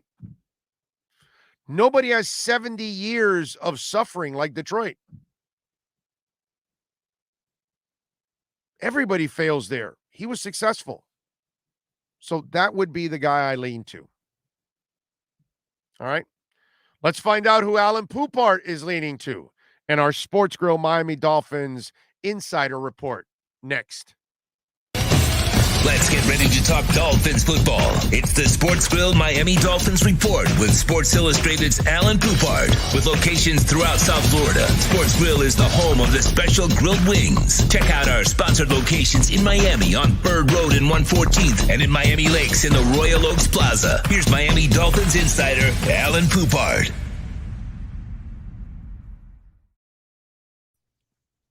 Follow him on Twitter at Poupart NFL. Montreal hat on and everything. There you go. We got the hat of the former Montreal owner and former Marlins owner. Although this logo's way better than the one Loria came up with. The one Loria came up with sucked. That was terrible. You like this logo? I mean, nothing beats the original, but I like this one. I like it very much, actually. No, it's a very cool hat. I was like noticing it when I was backstage there. It's like, yeah, that's very cool. Yeah. Oh, yeah. I bought this 2 years ago when we were doing Fan Fest at the Marlins Park. And I went into their store and I saw the hat and I said, bought, done, history in the archives. It is a sweet lid, man. It really is. I just hope not to bore people now because we're going to talk baseball. See, the good thing about Alan, I can talk any damn sport with this guy. That's the beauty. He follows it all. But anyway, on the baseball side, are these idiots really going to keep this lockout going that long? Really? You're talking to the next post. I know. But never say never. Yeah. To suggest that it's not a possibility. Yeah, no, anything's possible. I don't put anything past anybody. It's just they'll get what they want if they have to shut down or delay the start of the season. Yeah. Where are you with the game nowadays? Because it's completely different than what you and I grew up with. Home run or strikeout, and that's it. There's nothing in between. How are you with the game nowadays? No, I don't like it, and it's not just the fact that I'm an extraordinarily bitter Expos fan who saw the best team in franchise history never had a chance to compete for the World Series. Amen. And then basically completely jerked around the franchise until they basically had no choice but to move. And then you mentioned and by the way, not only was the Expos great, I think we were headed for one of the great World Series of all time because the Yankees were very good. Yep. Were monstrous then. And obviously they picked apart the Expos to make themselves better, by the way, over the next couple of years, like everybody else did. Pretty much. But that Yankee Montreal, I mean, who's to say that would have been Yankees Montreal? But you kind of figure that year, 94, it was going to be Yankees Montreal. And it just looked like it was going to be a classic between those two, dude. Yeah, no, and now the game is like, first of all, it's like the pitcher goes 4 innings. That's a miracle. Changes all over the place. Everything is just so slow. It's completely utterly boring to me. Yeah, it is. All right, so I guess you were in the batters or in the batter's box waiting circle. There you go. Yeah. So you were waiting to get in. They were asking me about Mike McDaniel, and I'm not a big on the never been guy, but we've talked about it. I like the guy that's bounced around a little bit if I'm going to take that chance. Correct. I'm a Caldwell guy, but I do understand the Dable one. So if we put Alan Poupart in Chris Greer's seat, who is the ideal head coach for the Miami Dolphins? No, I've told you. For the Miami Dolphins, yeah, I'm not a fan of hiring a first-time head coach either. Having said that, like you mentioned, Dable's been around a long time. He's almost, I don't want to say 25 years, bro. 25 years. Almost, I don't want to say he's almost a first-time head coach, but kind of the thing about Dable, though, we have to ask ourselves this, and this is going to piss off some people, but so be it. Brian Dable, he's going to ask himself this very question if the Dolphins make him an offer. Do I really want to go coach the Dolphins and have to face Josh Allen twice a year with a quarterback who has maybe a 1% chance of ever becoming anywhere near that good?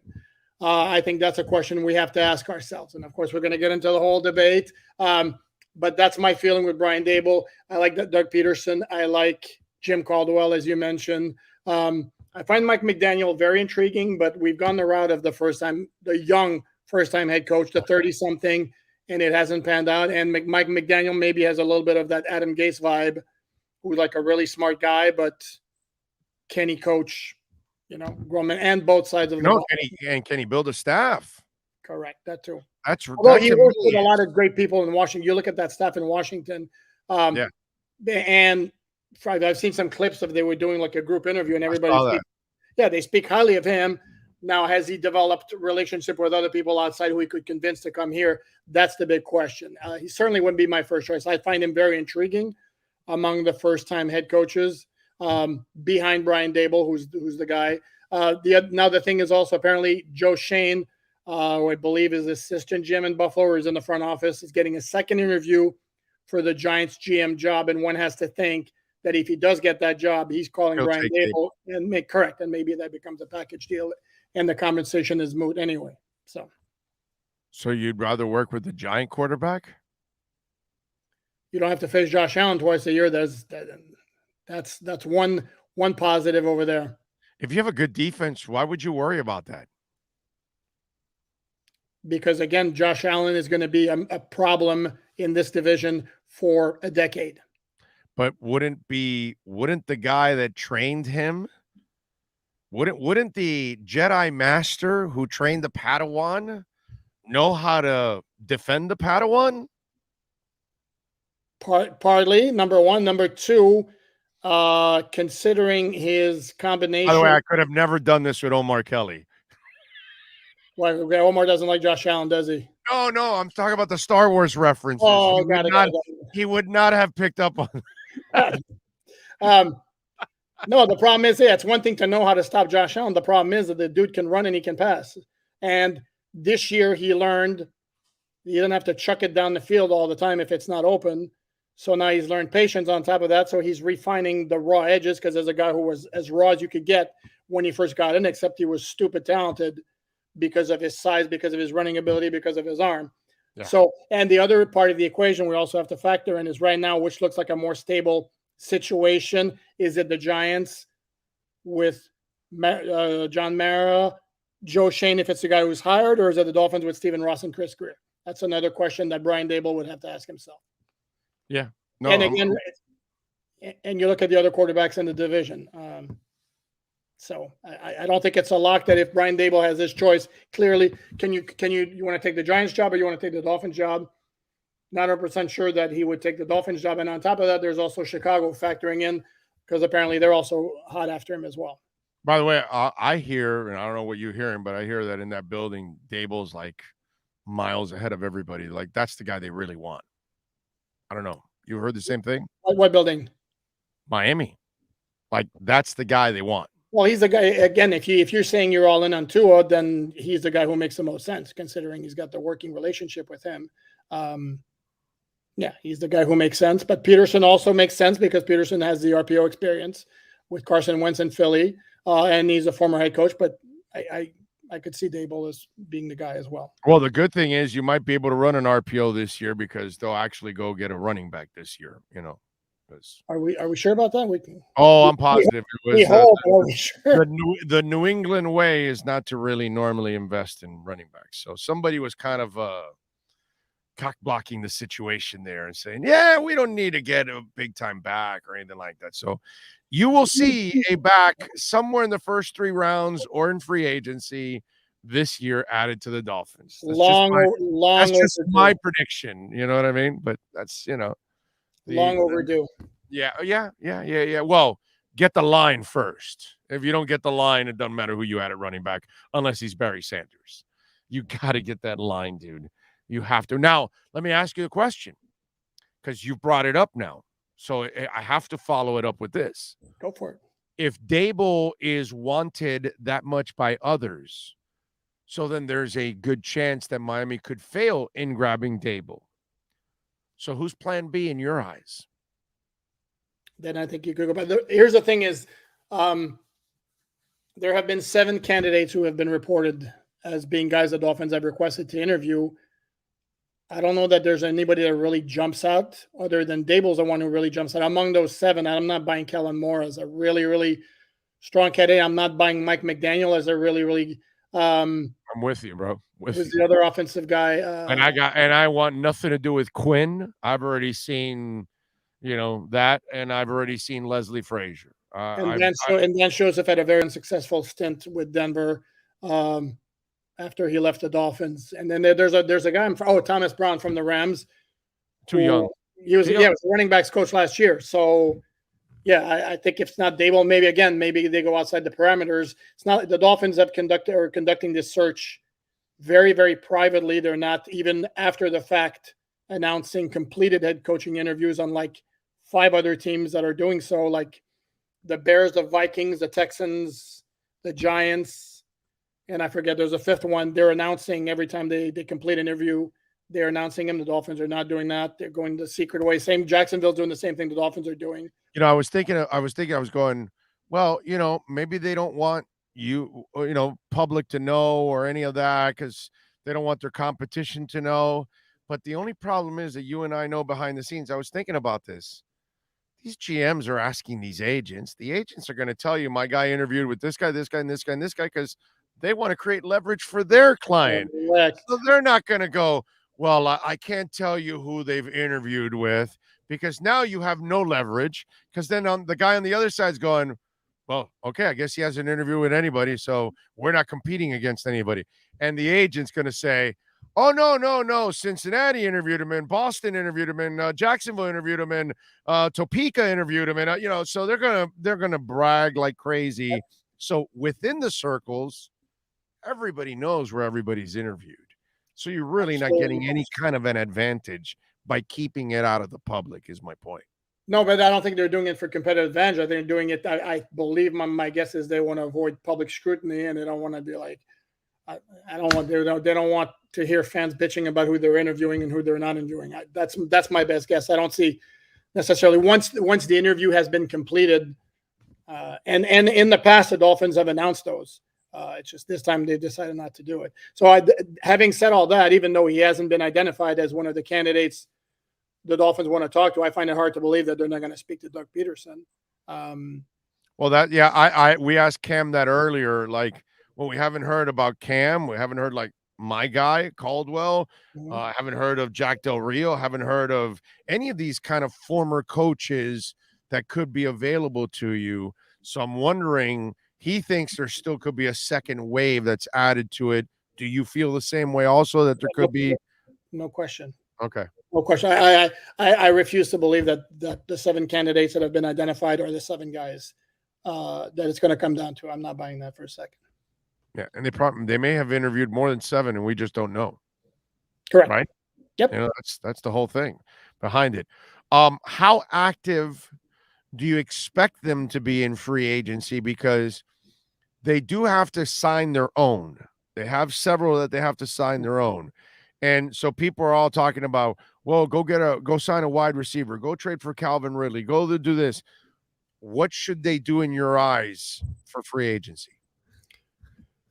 Well, the first step is always, okay, see who you got. The Dolphins are like more than 20 free agents of their own. So the first step is, okay, who do we need to bring back? And to me, that's Agba. And if you're keeping Tua, absolutely Gesicki, you need to bring him back. I definitely want to bring back Nick Needham, even though he's an RFA, so all you need to do is tag him. Matt Collins, no question about it. I'm trying to think. I mean, there are a bunch of guys who are not necessarily guys that Smythe is 1 more year, right? Or no, Smythe is a UFA as well. I don't know that he falls under the category of a must bring back. Smythe might be gone because you elevate Hunter, right, to become the blocker catcher. Hunter is not a blocker. That's apples and oranges. So then you're going to keep Smythe then. Maybe. I don't think he's going to break the bank anywhere he goes. That's the beauty of Smythe. Offense to him. So, ideally you keep him, but I don't think he's a must. I mean, because when you may need to prioritize, and to me, it's Agbo 1, Gesicki 2, Needham 3, and then you're going to have to address the X situation. You and I have gone back and forth on this. I know you want him traded yesterday. No, it's not that I want him traded. Well, I mean, I would have traded him, but he's traded. He will be traded. You cannot do all the signing, keep all your guys, maybe find a lineman or 2 in free agency, and keep X and Jones. Can't do it. It will not work. You're gonna choke yourself to death out there. They're gonna have to free up one of those corners. And as you've said before, the Byron Jones deal is near impossible to move. The X deal is very movable right now before you have to give him the extra money. Let the other team give him the extra money. Let the other team give him the new extension that they'll have to work out with him. That's probably Would you actually think a team's going to trade for X without this contract situation being resolved to X's satisfaction? I'm not. No, it'll be part of the trade that they'll agree on a deal. Right. Yeah, of course, dude. No, you've seen it 100 times. Okay, They'll trade. here's the thing. There's, to me, they have enough cap space and not enough needs that they have to fill where it can't work, where you can't make X happy and keep him. I don't think it's a lock that he's being traded. I could certainly see it because trading him would bring you a lot of cap flexibility. I don't think it's a lock like you seem to think it is, because again, especially if they're not shopping for a big time quarterback who would eat up a lot of the cap space that they have, then they have a lot more maneuverability. And then you can take care of the guys you need to take care of. You can go get an offensive lineman in free agency. Again, the problem with getting offensive linemen in free agency is, generally speaking, the guys who are real good, teams don't let them go. Right. They don't let them walk. That's the problem. I mean, everybody wants to go get even Terran Armstead, for example, is a very good player. If he's right physically, are we really thinking the Saints are going to just say, yeah, go right ahead, you can leave? Those are few and far between. You need a situation like Trent Williams had in Washington, where he was like a bitter yeah, a bad team, and he wants out. And correct. Yeah. You're right. So you may be able to get like a second tier, like let's say somebody better than Eric Flowers, but in that kind of range in terms of ability. And not you're not getting a Trent Williams. That was a complete fluke that San Francisco lucked into, and I mean they wind up with one of the best offensive linemen in the NFL, and the Dolphins could only be so lucky, Yeah, no, I'm with you there. Although I believe it's a master lock. I don't know if the company Masters. Oh, I know. They become sponsors of our lock of the week, and that's my lock of the week. That X will be Historia. Okay. History. They gotta play Iggy. They gotta find out this year. You're still on the Iggy roll? Yeah, they have no choice. They drafted the kid. They have to play him. So my thing is, they'll trade X, they'll elevate Iggy, and they'll sign some kind of a veteran that'll be the insurance policy. If Iggy's not playing well, he'll jump in, that kind of stuff. I think that's what will happen this year. Or they'll draft another kid who will then compete with Iggy or something like that. But they have no choice. It's 5 years that they have to find out about him. This is year 3 now. You have to go and find out and play him to see if he can. Plus, they have no choice. I mean, what are you going to do? You can't let him sit there for 5 years, dude. You got to. Well, it's 5 years if you pick up the 5th-year option, which they ain't, spoiler alert, they ain't doing.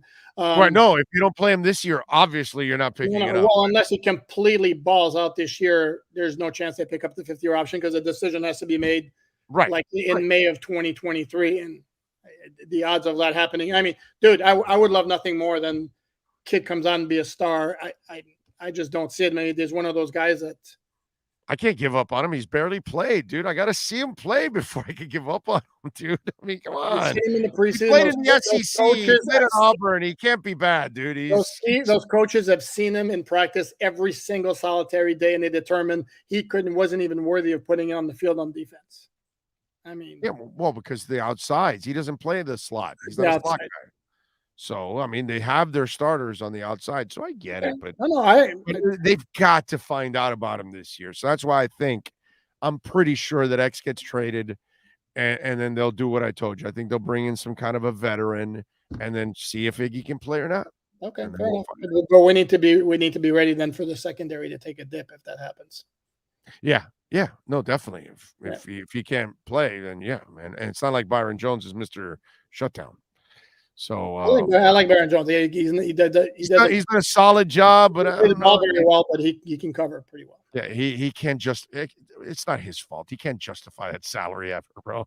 That's the problem with free agency. You will always overpay like 99% of the time for the guy you signed. Rarely are you going to get a Mac Hollins or something like that you get it. Oh my God, we got to steal for the money that we're paying. It's just, it's just not normal. All right, what are you working on in Sports Illustrated?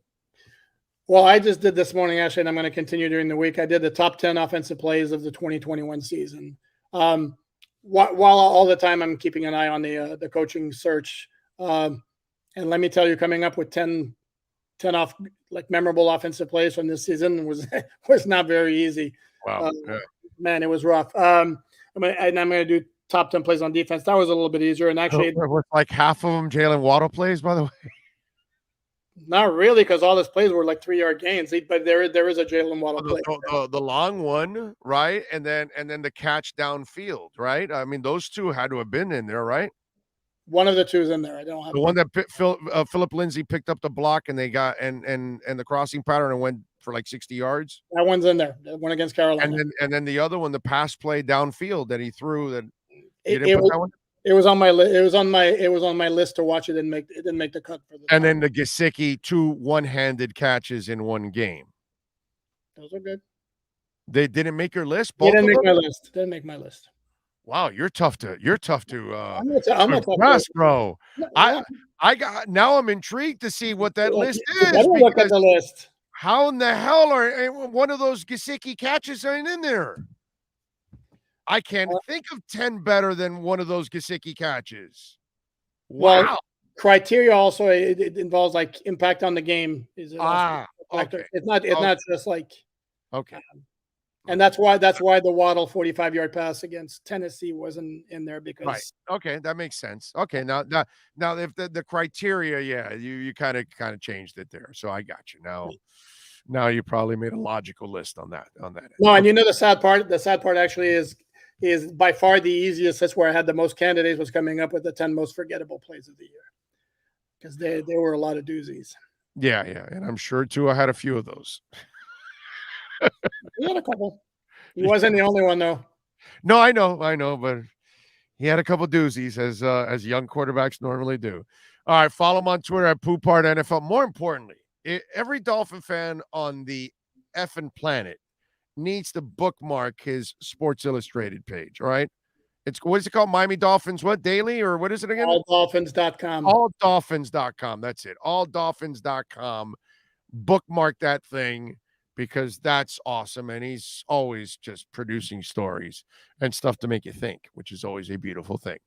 Follow him on Twitter at Poopart NFL. Alan, as always, you're a stud. We'll catch you later in the week, my man. Sounds good. You be good. There you go. Alan Poopart, baby, and our Sports Grill Miami Dolphins Insider Report.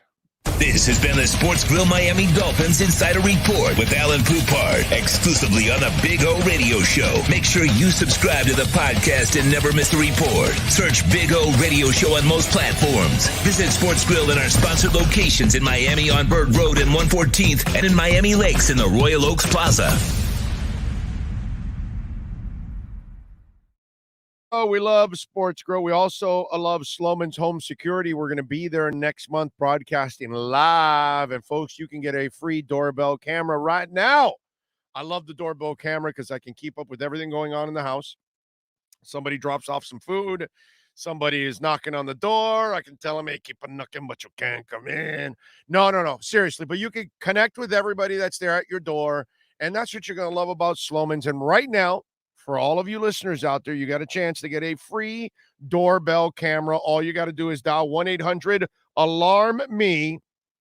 And the first 40 big listeners who dial 1-800-ALARM-ME for a limited time will get the free doorbell camera that connects directly to your smartphone with the installation of your Sloman Shield, folks. And that's not all. Sloman's is going to give you a free customized home security system and a professional installation when you use their low-cost central station monitoring. And listen, folks, you're going to get an LED screen, a motion detector, 3 arm doors, and a backup battery. And you're also going to get peace of mind. Peace of mind knowing that everything is under control. And for a guy like me that worries about his family, worries about his dogs, if you worry about your business, you can have the camera inside. You can have the cameras on the outside. You can have the cameras all over the place. I got one camera where I can watch my dogs to make sure everything is great because our dogs are like our kids. And I'm sure a lot of you are the same way, that you treat your dogs like your kids. So we do the same thing in the Alzagari household. So whether it's your family, whether it's your business, Sloman's Home Security is there to protect you, folks. 1-800-ALARM-ME. And right now, the first 40 Big O listeners that call will get the free doorbell camera, and tell them that Big O radio show sent you. 1-800-ALARM-ME.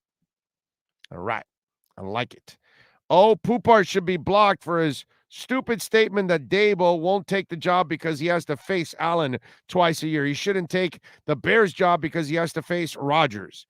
Listen, I wouldn't call it dumb, but I wouldn't call it something that you fear. You know what I mean? You can't fear taking on anybody.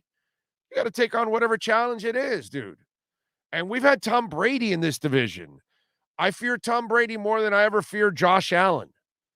So I'm not worried about it. And you've dealt with Jim Kelly, and you've dealt with other great quarterbacks in the past. So, to me, like I told him, Dable would be the best guy to know how to defend Josh Allen. And you're weakening your opponent at the same time by taking. I'm not talking to you, bitch. Shut up. Anyway, so Dable should be the best guy, and you're weakening your opponent also.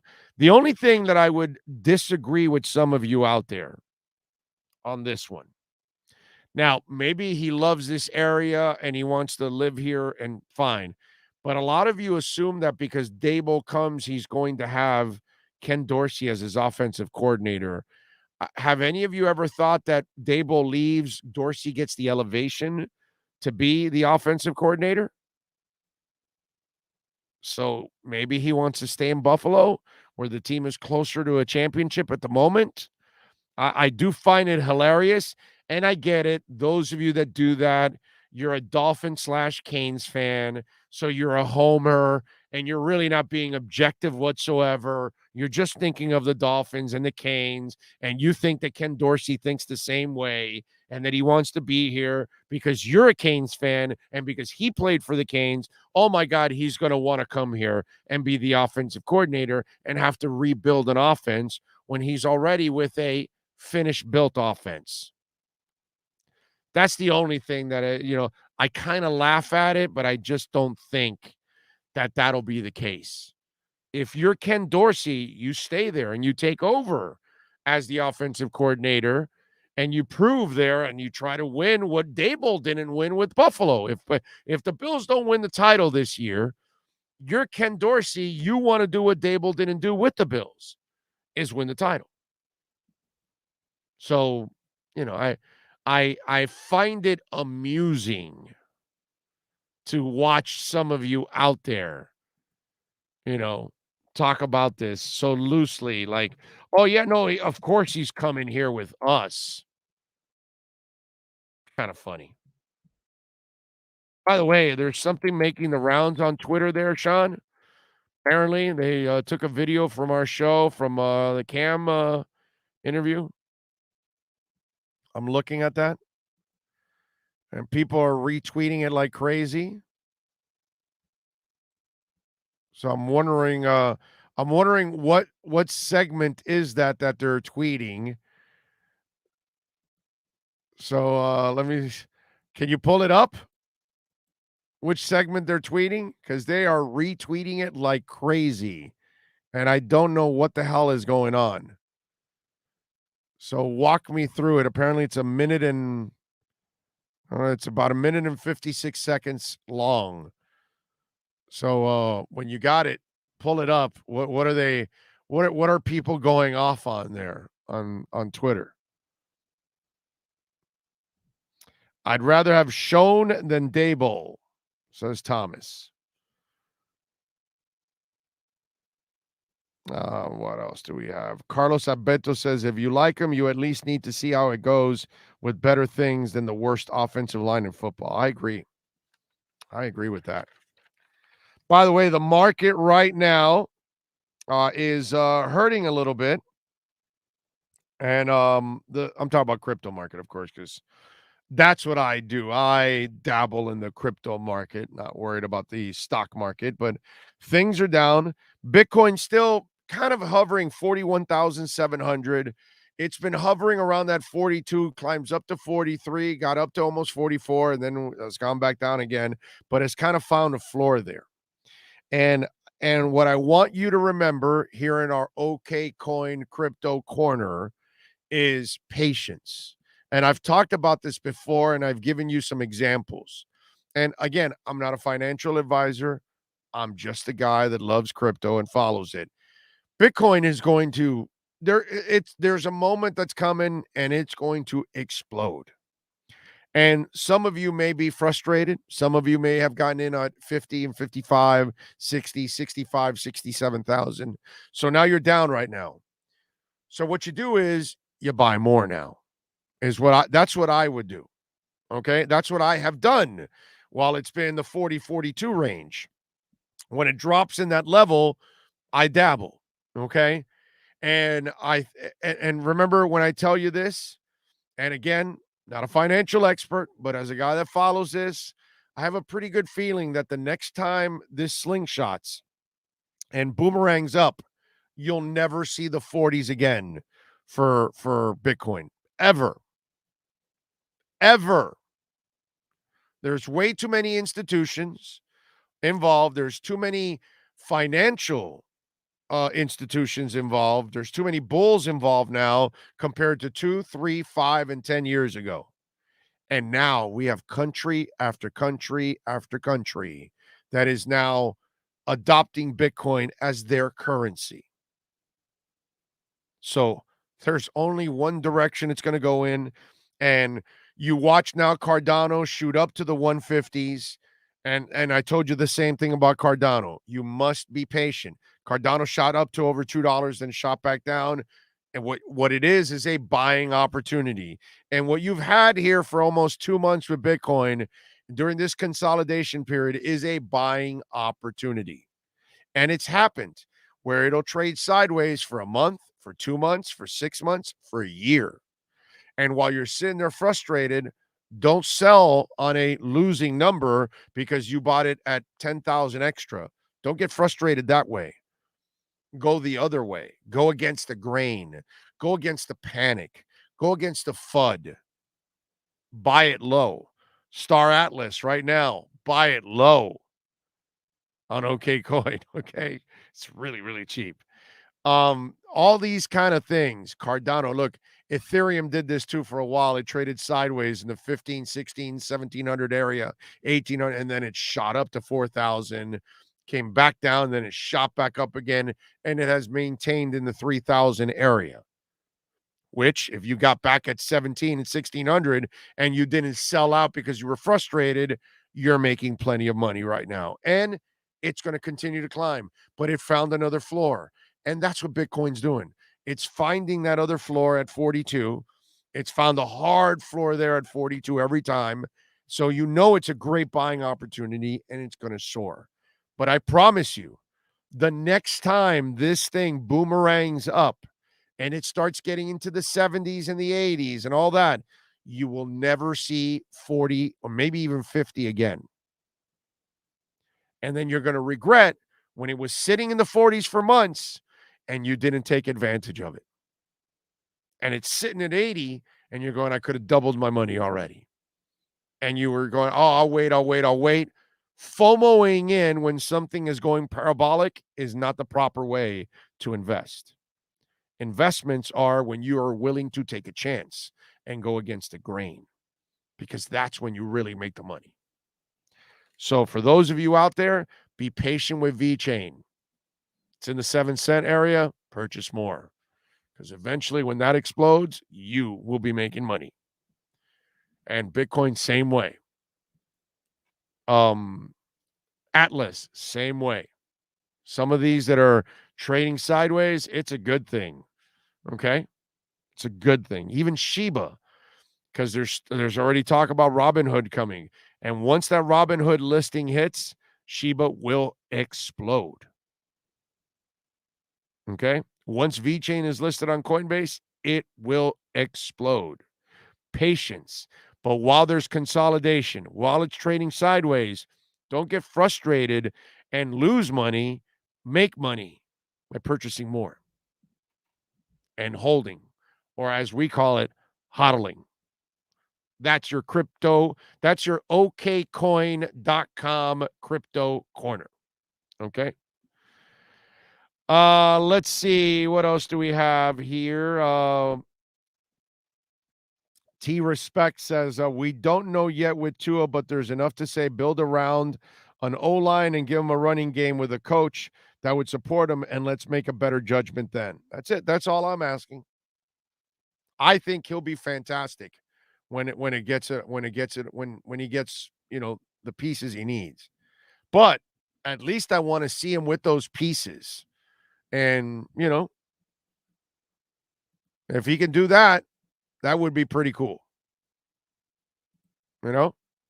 I can go with that.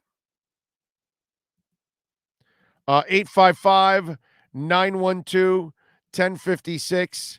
That's 855-912-1056. So apparently this is what's going on. So we need another year to evaluate it.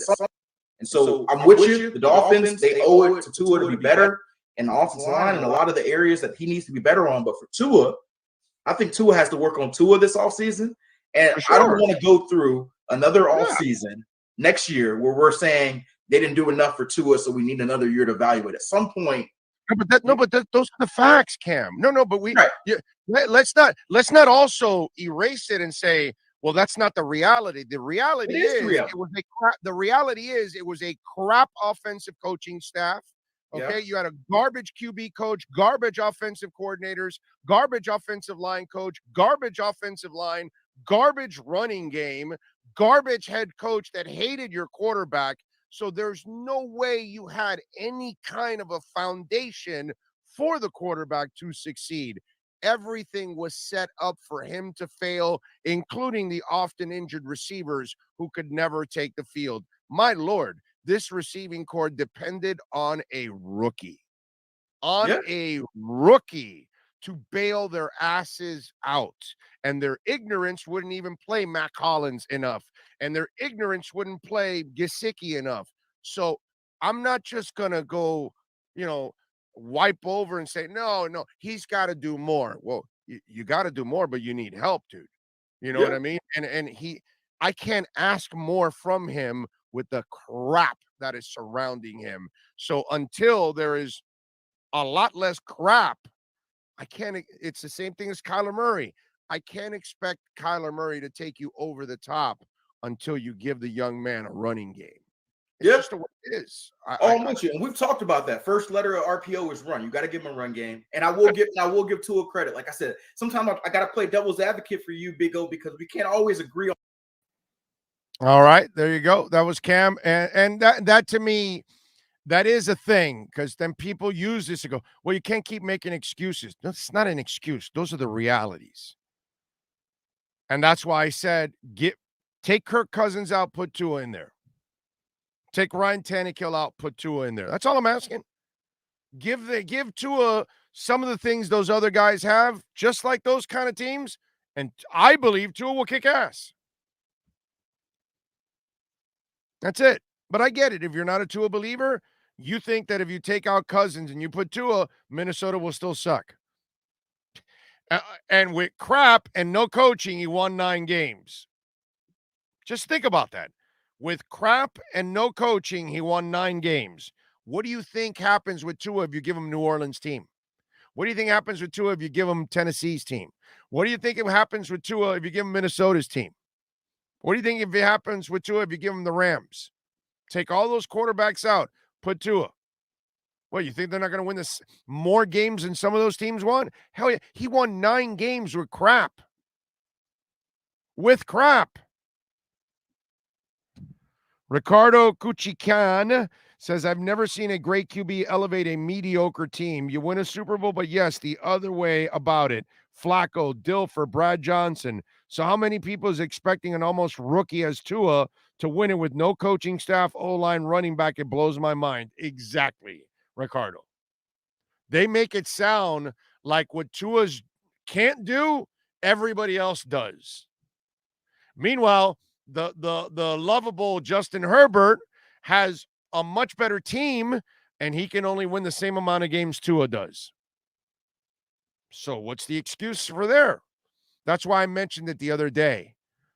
So Mac Jones gets his ass kicked, right? So Tua gets slammed when he doesn't have anything around him, but Mac Jones has a real team around him, a defense, an offensive line, a running game, good receiver, solid tight ends, a hell of a coaching staff, and he fails. So how do you measure him? There's this double standard that exists. That's all it is. It's a freaking double standard.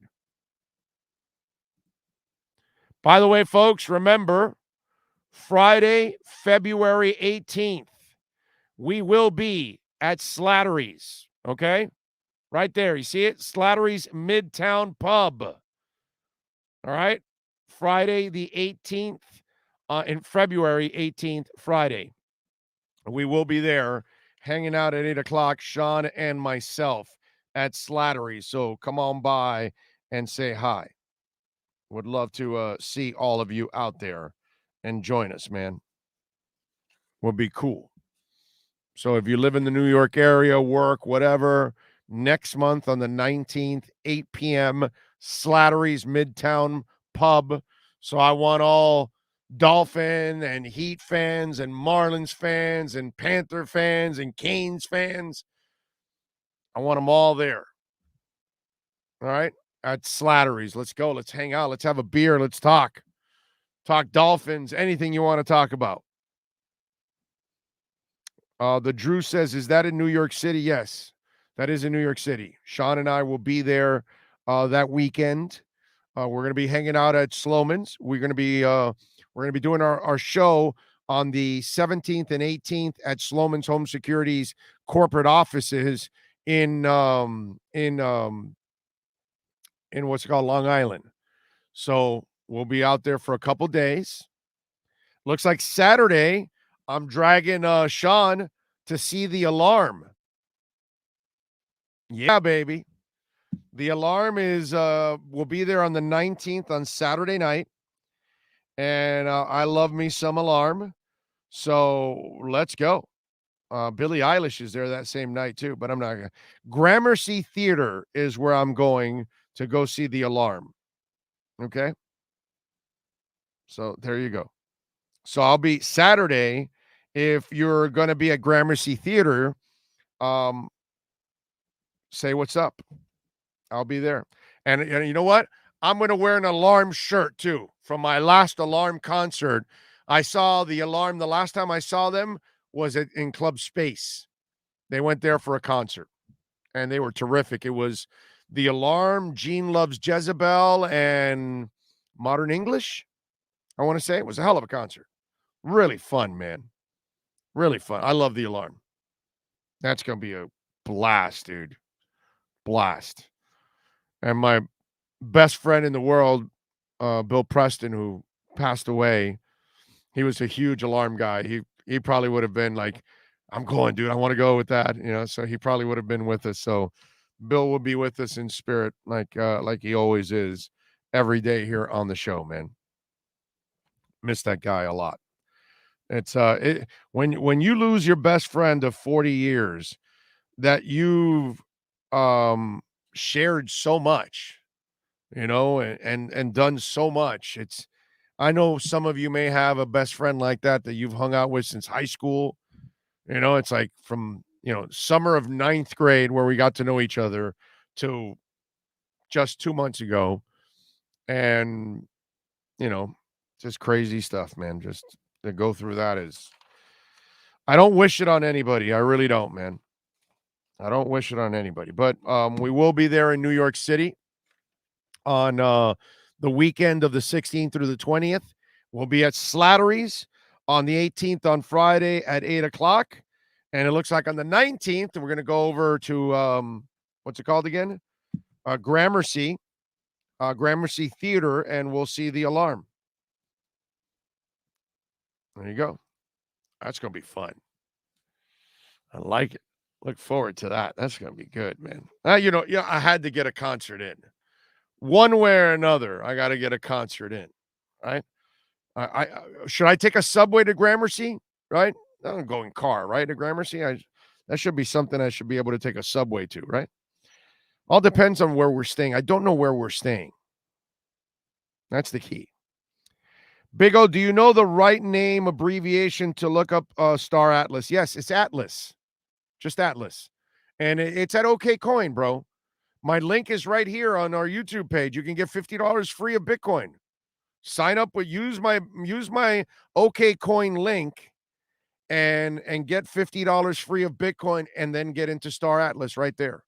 Right now, Star Atlas is at wrong one. There we go. Let me see. Where is Star Atlas? Star Atlas, Atlas. Ooh, it's at 671. It's under 7 cents. Are you kidding me? Oh, man, it has plummeted. It's a great time to get it right now. Man. Yeah, baby. Get it under 7 cents. I'm telling you. I like OK Coin. Also, like when you purchase coins, it says it. There you go. You're making it rain. I just made it rain. I got me some more. I'm glad you reminded me because it got under 7 cents. I bought it under 8. Now I bought it under 7. I'm not afraid, bro. I'll keep buying it under and under and keep lowering my overall price. So when it does soar next year, I'll be loving life. Yeah, Star Atlas will not go up for a while, but it's going to go back up to 13, 15, 17 cents. So if you got it at 7 or 8 cents, you're going to double your money soon. It was all the way up at 19 and 20 cents. So it's going to go back up to those areas. So if you got it at 7 cents, you know what I'm talking about. Big O needs some headbanging. No, but there was no metal bands. The alarm is not. The alarm is more, alternative, not really headbanging. Okay.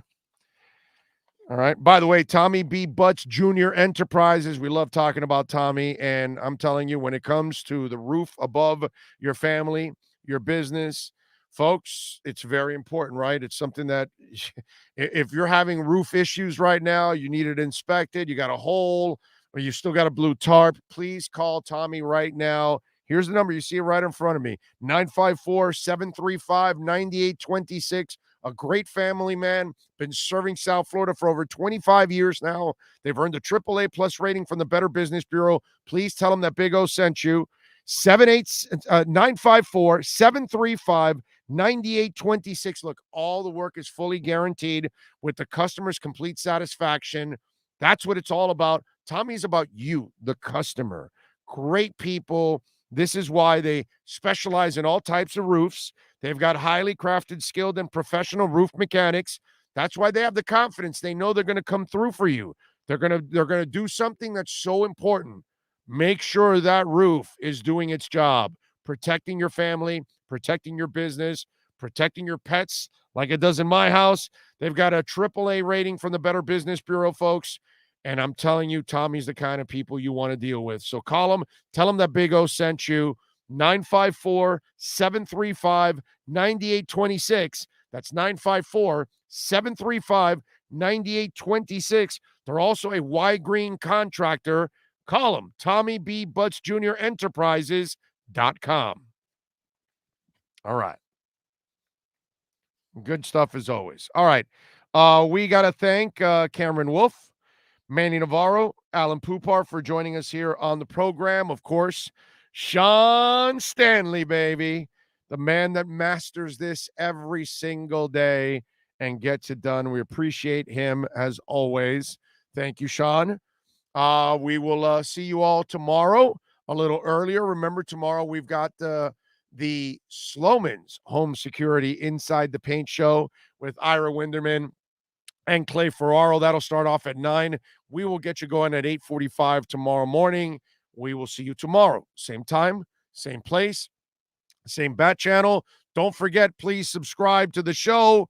We were less than 100 from 10,000 subscribers earlier this show. Now we're less than 90. So we're continuing. We got less than 90 to go to get to 10,000. So please subscribe to the program. Tell your friends, your family members, everybody subscribe, baby. Let's get to 10,000 subscribers. Very, very important. We'll see you tomorrow, same time, same place, same bat channel. Love you all. This is the Big O Show.